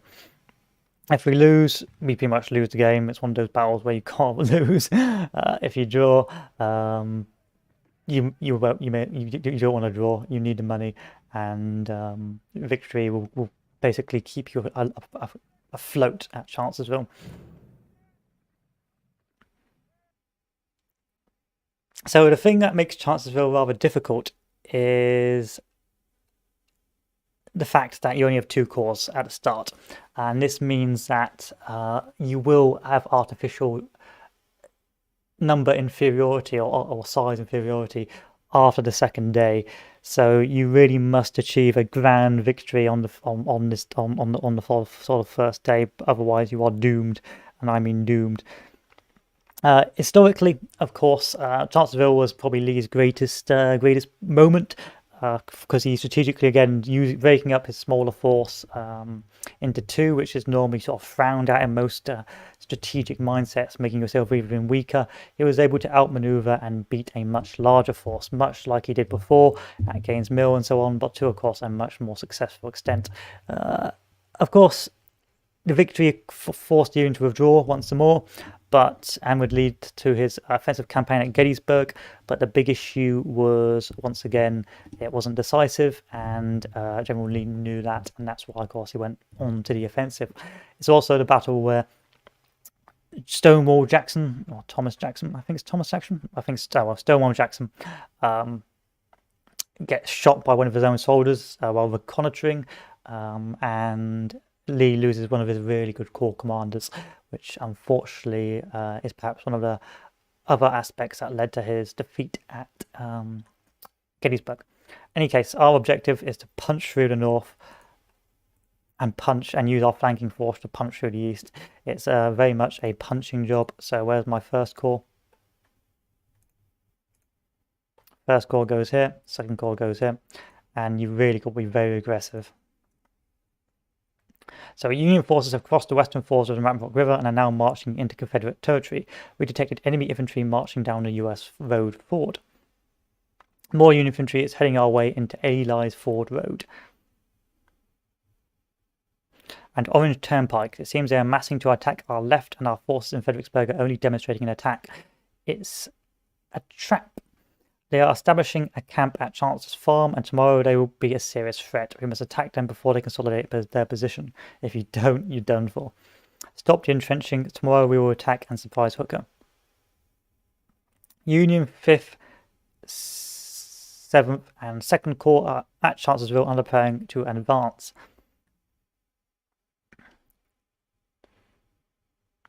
Two divisions of Meade's 5th Corps have begun marching via River Road, but they are not a threat. They will soon realise they are encircled and run back like chickens. We are now marching to secure Orange Turnpike, which leads to the town of Fredericksburg. We must also secure the other road, which leads to Fredericksburg, Orange Plank Road.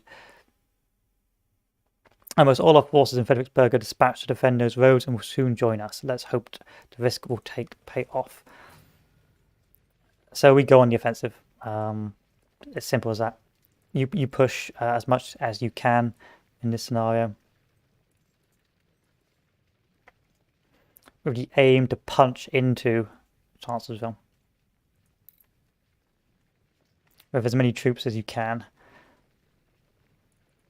Of course, victory if you take Chancellor Farm. Draw if you inflict up to 5% more casualties. You want a victory here. And you want it soon.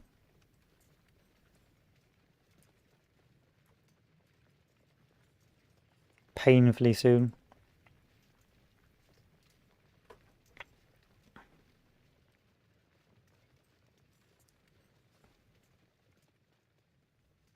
But Chancellorsville is a very fortified nightmare to push through and take.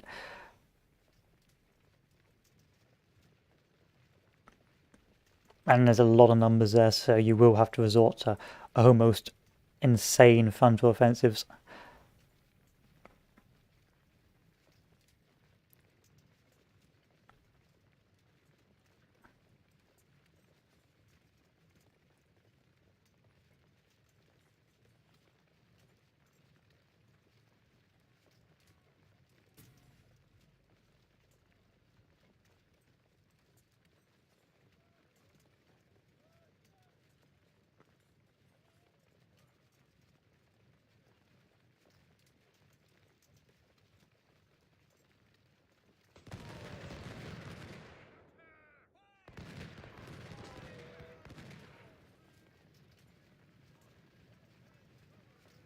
Yeah, I just lost 34 men because I wasn't paying attention.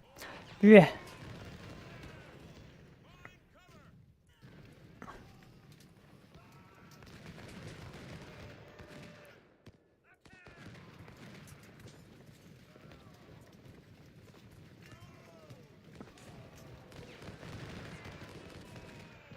I'm hoping you just point blank them.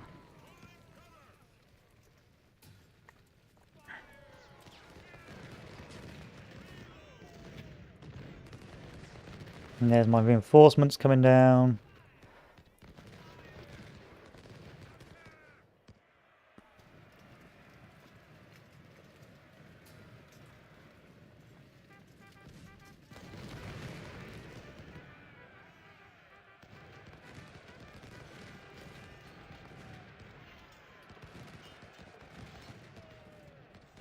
Honestly, might run them.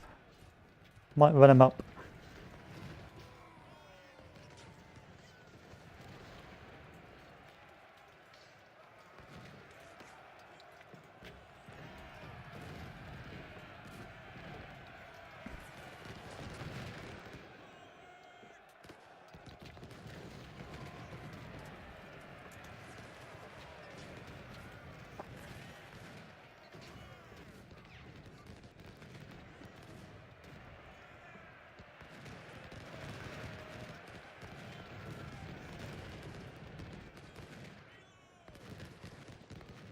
I have no idea what shot you guys. Okay. Okay. I see you now.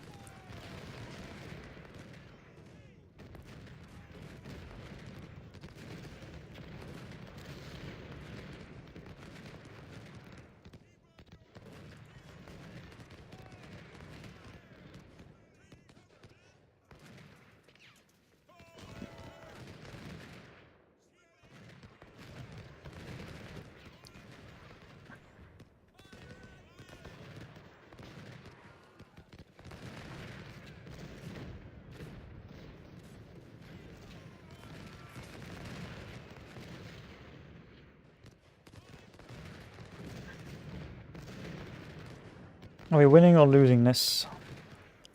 Neither. Stalemating.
I was hoping I'd get something more than just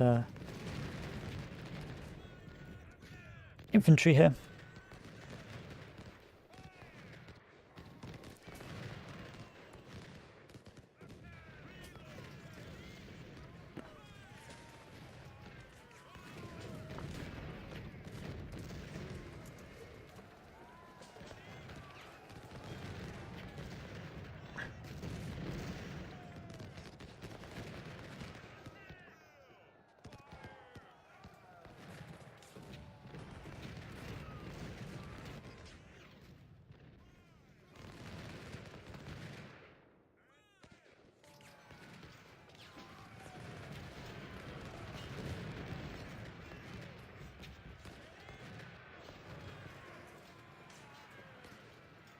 There we are. There we are.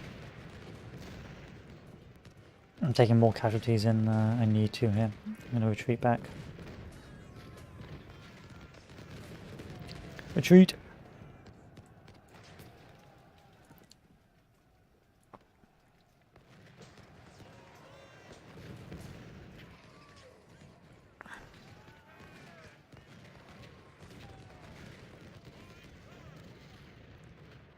You were supposed to be my flanking corps. Yep, appear to be flanking. Quite the opposite.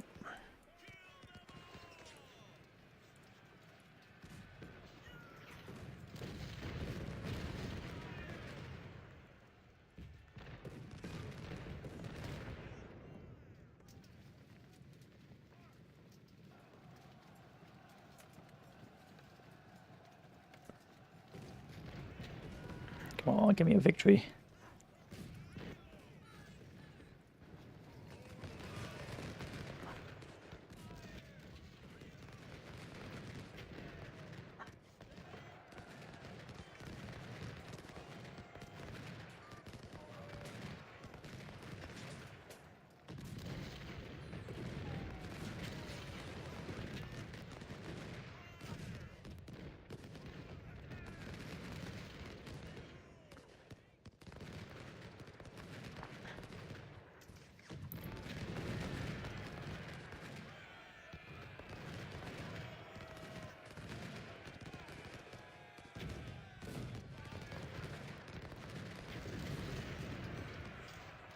And even more soldiers have arrived in the battle.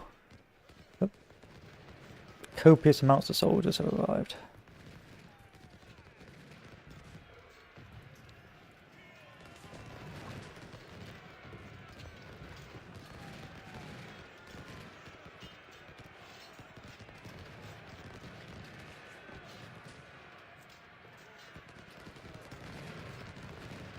I'd rather you shoot these guys. That's more important. Oh.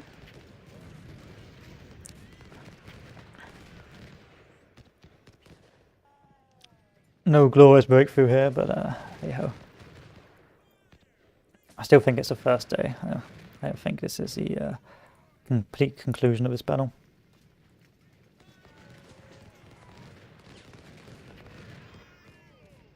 Just move all of these guys up.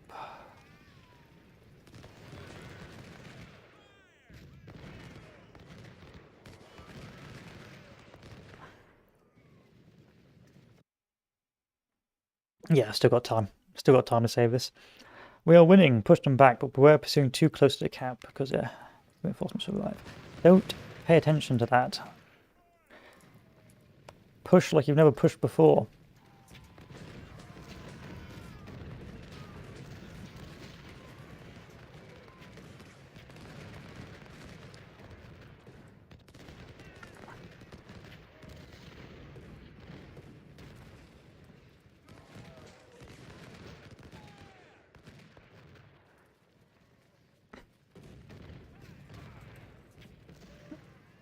Where's my cannons? These cannons need to be here as well. A bit embarrassed I didn't bring them all up.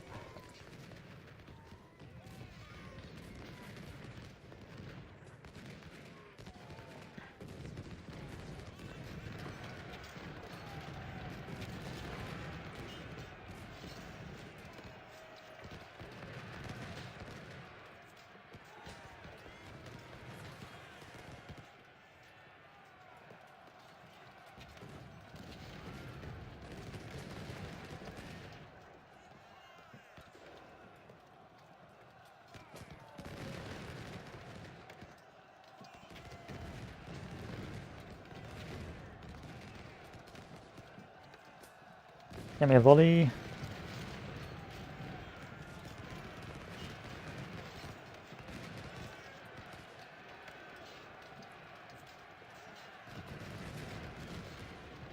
Move us forward, move us forward, move us forward.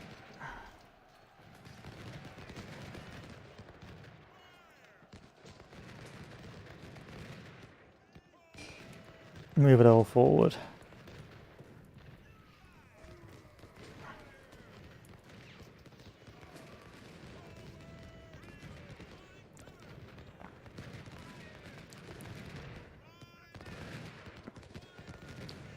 These guys just will not rout, will they?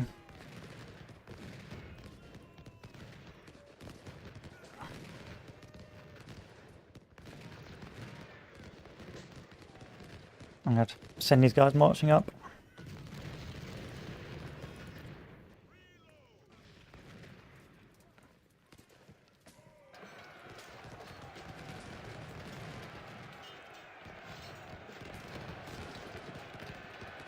There we are, that's what we needed. 1, 2, and a breakthrough here, hopefully.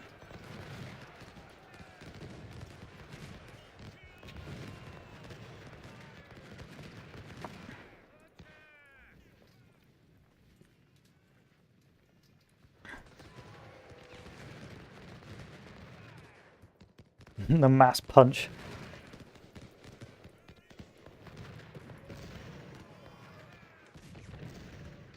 I'm not a strategist, I'm a butcher. You don't pay me to think. You pay me to win.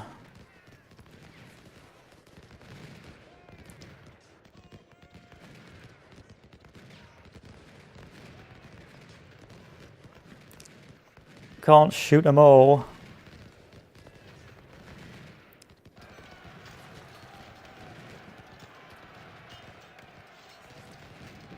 Buddy.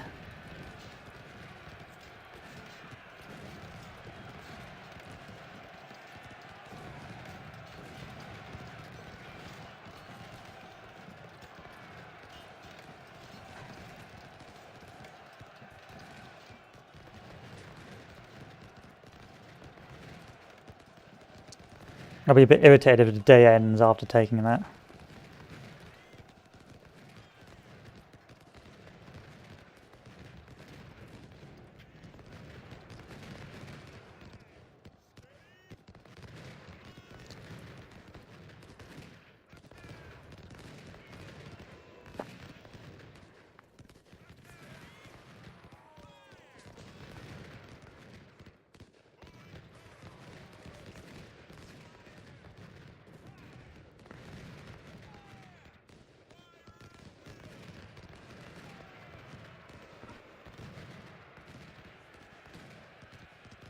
Sickles Corps has arrived. That's correct. Sickles Corps has in fact arrived. That's why we've taken this objective.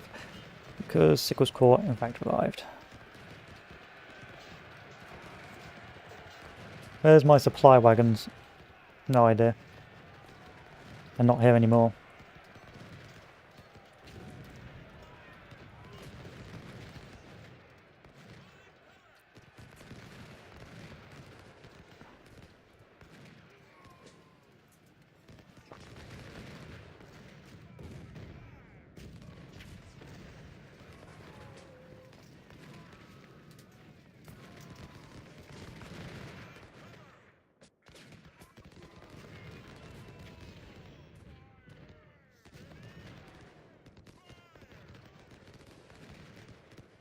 Don't panic, this is fine. The trick is not to panic. Deep breaths.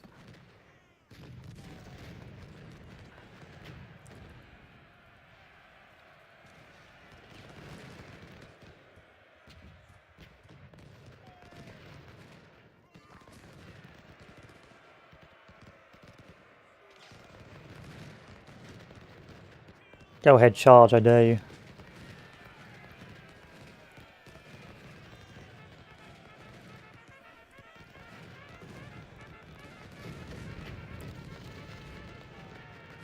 Yeah, I thought so. You back off.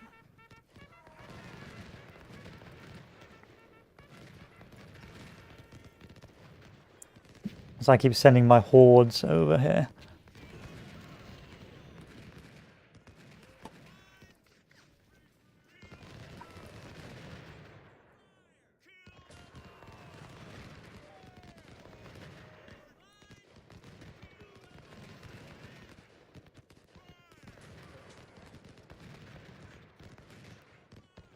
Mass the cannons, mass it. No, I'm not going to be able to take it today. That's a shame.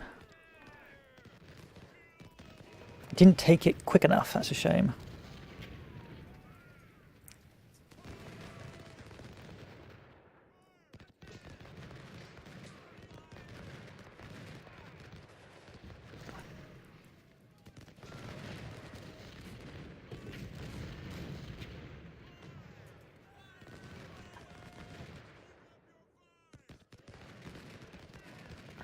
And that is why you want to take this position as soon as possible. I don't know if it'll go to day 2 now, but hopefully not.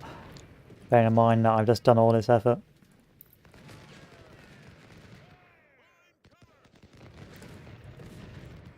But at least you'll be able to see the historical flanking, so I suppose it swings and roundabouts really.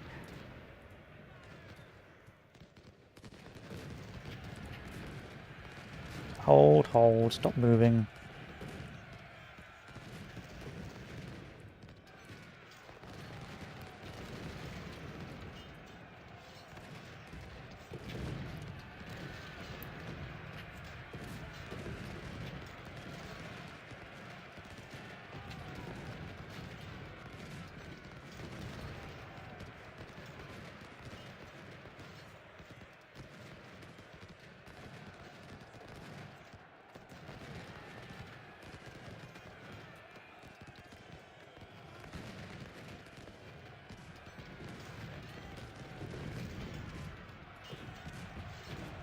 And they do their best to try and hold this, while trying to counterattack to retake the hit, to retake.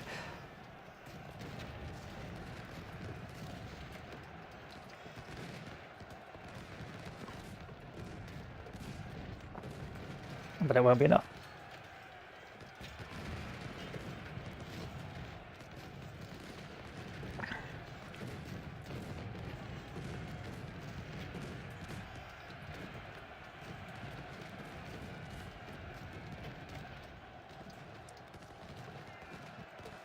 Alright, start throwing everyone in.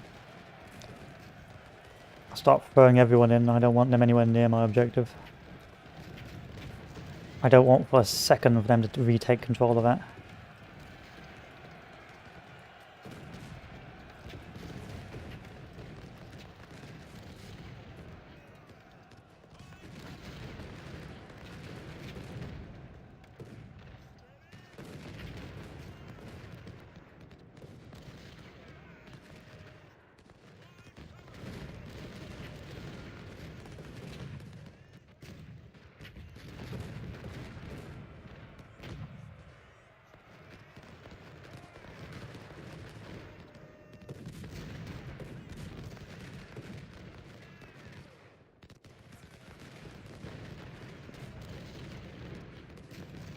Good. And that ends the that battle. So as I explained, what happens if you don't hold Chancellor's Farm is it moves on to day 2. Then what's left of one of your corps will do a flanking action, but all those troops that you saw rushing down to meet you at the end of this day are now entrenched and defended and protected. And so what happens is you effectively just throw yourself into these lines, and the best you can hope for is a draw. It's a real nightmare to try and push off. It's a very costly battle. Whereas right now, as the sort of Confederacy, you're now trying to, how do I put it, preserve your armies to avoid being diminished as the campaign goes on. So Chancellorsville is one of those battles which can really knock down your army down a peg and slow down your ability to fight. Of course, there is a day 2 and I think a day 3 as well, where if you don't achieve objectives on day 2, you have to hold and play defensive. But it's one of those battles. I think there's even more reinforcements on day 2 as well, but it's one of those battles you do not want to fight towards the end. You want to win as soon as possible, because if you don't, you're done for. But you just see the scale of the troops rushing down to knock you out. It's absolute insanity. And now, of course, you've got to fight a new battle, which is the Battle of Salem Church, where you have to fight another mini battle. So our forces in Fredericksburg have been overrun by Cedric's corps. They realised that we are undermanned fortifications and stormed our defences. We must immediately intercept them before they flank our army that fights at Chancellorsville. We can only spare up to 10 brigades for this battle. Good luck, Commander. Cedric's corps is approaching from the strong divisions. Not only do you have to fight the grueling battle at Chancellorsville, you've also got to fight this battle afterwards, whatever you've got left. We've sent as many brigades as possible to stop his advance. We must stop him at the crossroads located near Salem Church. The small ridge at this location can offer us a defensive advantage. General, if Cedric repulses us, he will be able to flank our forces on Chancellorsville. We must not allow it at all. We must not let this happen. Luckily, I've got another corps, so I can literally just come on down to Flavortown. Run, run, run, run. And the idea here is pretty much an old style maneuver battle where you move up on this defensive line, stop the enemy advancing, move the cannons up to Salem Church, and just keep using your cannons as anti-charge weapons.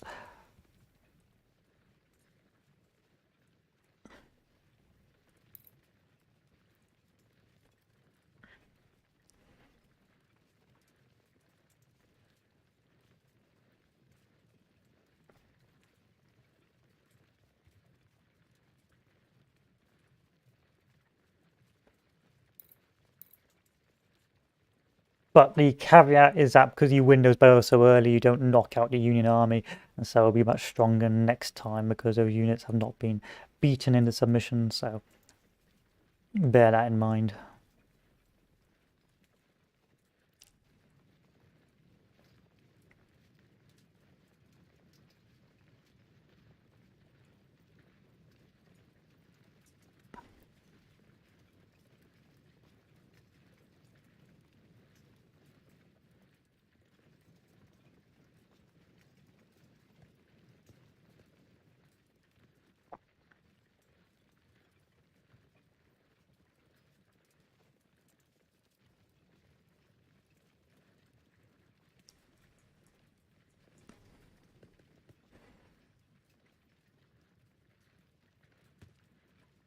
And to win, you need to hold Salem Church and inflict 5% more casualties. Apparently, you don't lose this battle, but still, never one of those battles you really want to be winning. I've never actually lost this battle. I literally just threw troops at this to win it, just in case I thought it would lead to disaster or defeat.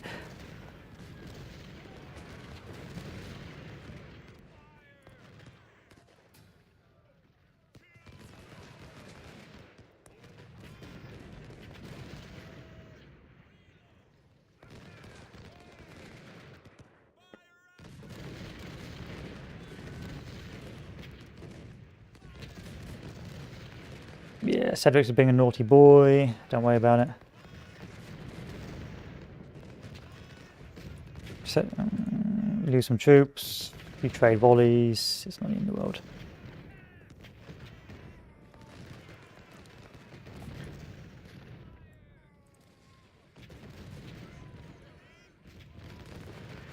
You're in the forest, so you won't take too many casualties.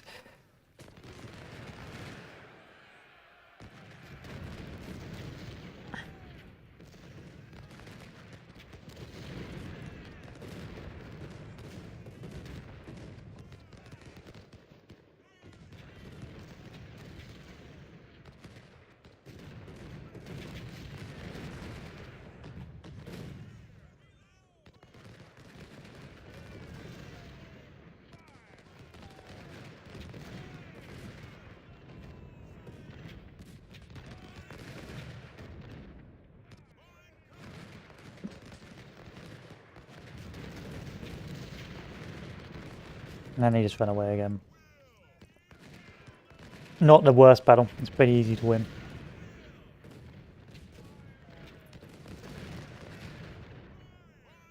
As long as you've still got a third core. You got a third core, it's pretty easy to win.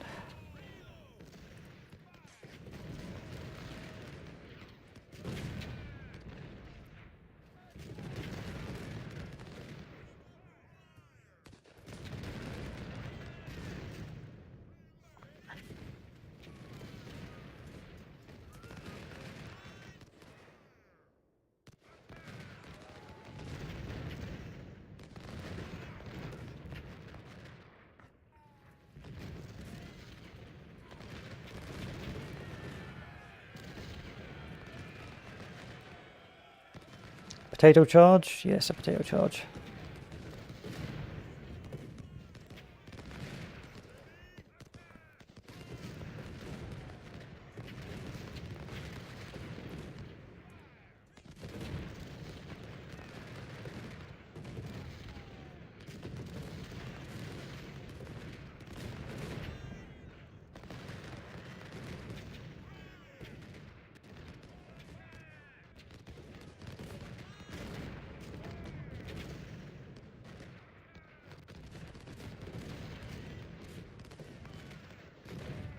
Then we run away. We run all the way back.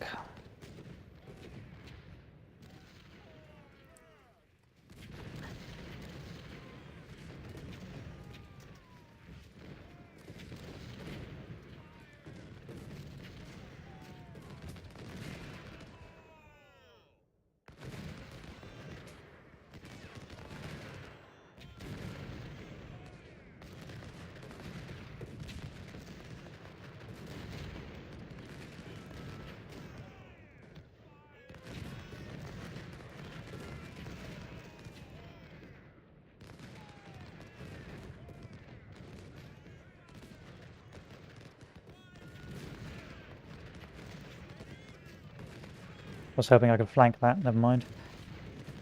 Away.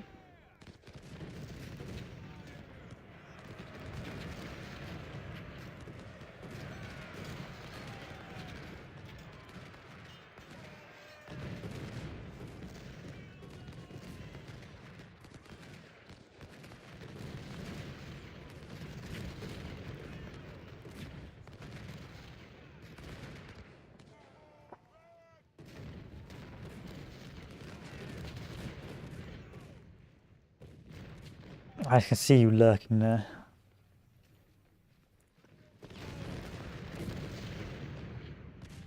I never got a fashion battle.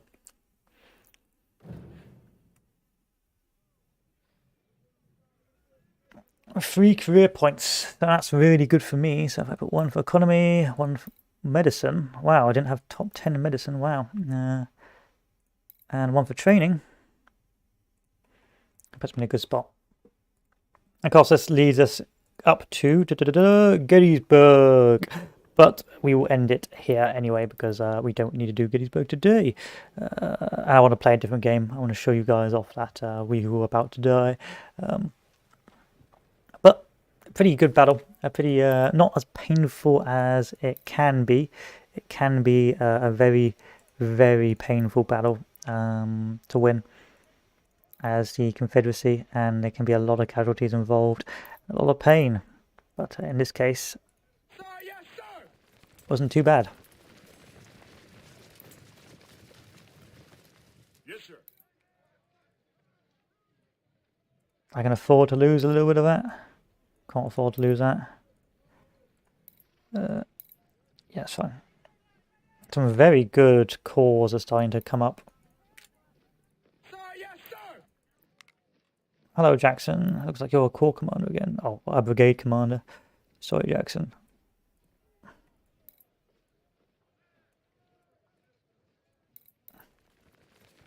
I think Jackson was wounded for the Battle of Gettysburg, which is no, Battle of Chancellorsville, which is quite amusing. Or at least in my Battle of Chancellorsville, yeah, he was wounded, so he didn't actually play a part in it.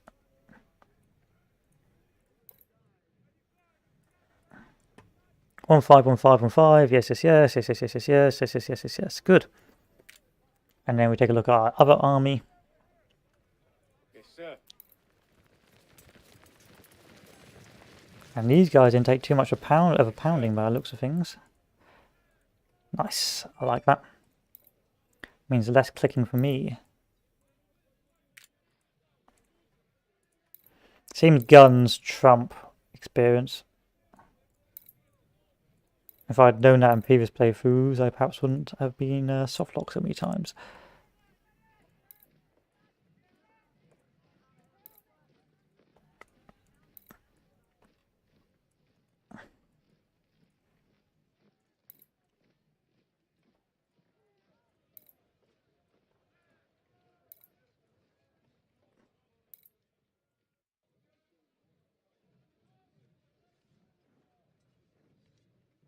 Good. And that is a full army. Well, almost a full army. These guys can't have Richmonds. They're like the cannon fodder. They're not having Richmonds.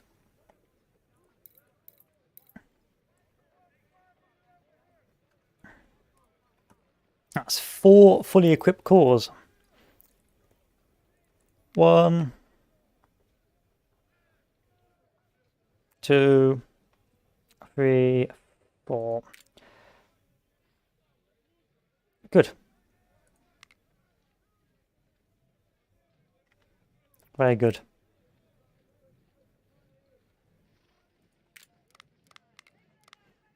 And of course we've got maximum PP as well. We can buy some Richmonds. I think we'll buy some Richmonds. But buying manpower would also be nice, just to bank it for future reference. We'll see how many Richmonds we can buy now. Oh, we can buy so many Richmonds. Let me buy all the Richmonds.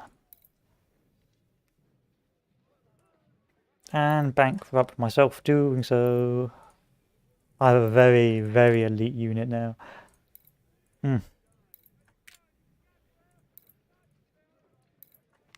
That's too good, that's the problem.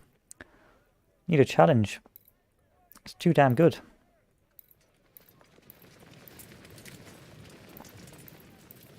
But I couldn't play this on hard mode. Brigadier, no, what do you call it? What's the hardest one? I think the medium's Brigadier General, so the thing above that. Good luck winning on that without cheesing. Cheese micro, cheese micro.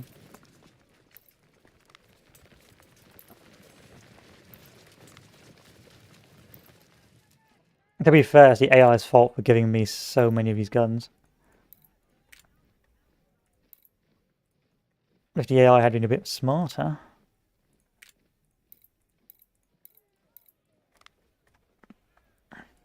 Ugh.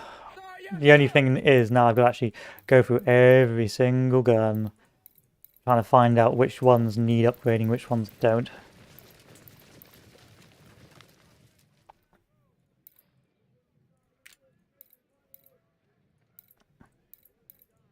Like you boys have been lurking. 1,500, 1,500, there we are. And Lorenzas are fine. Enfields aren't bad, but I'd prefer it if I had something a bit more potent.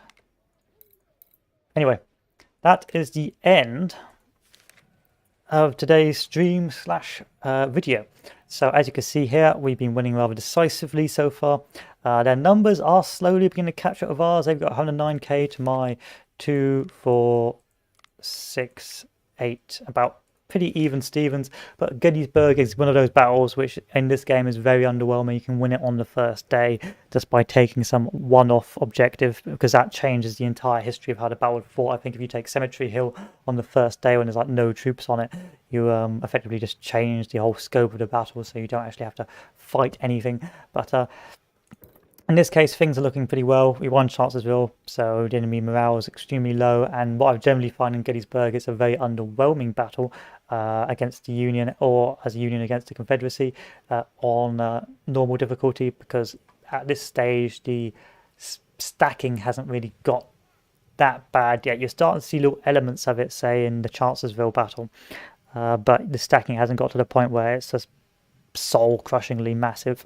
Like you can see here, the training in the army is still pretty basic in terms of actual equipment, so on and so forth.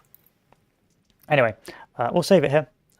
Look forward to Gettysburg, but I will warn you, this will be a meta gaming, but Gettysburg, where I intend to win as soon as possible to win the next battle, so I can have enough troops for the siege of Washington.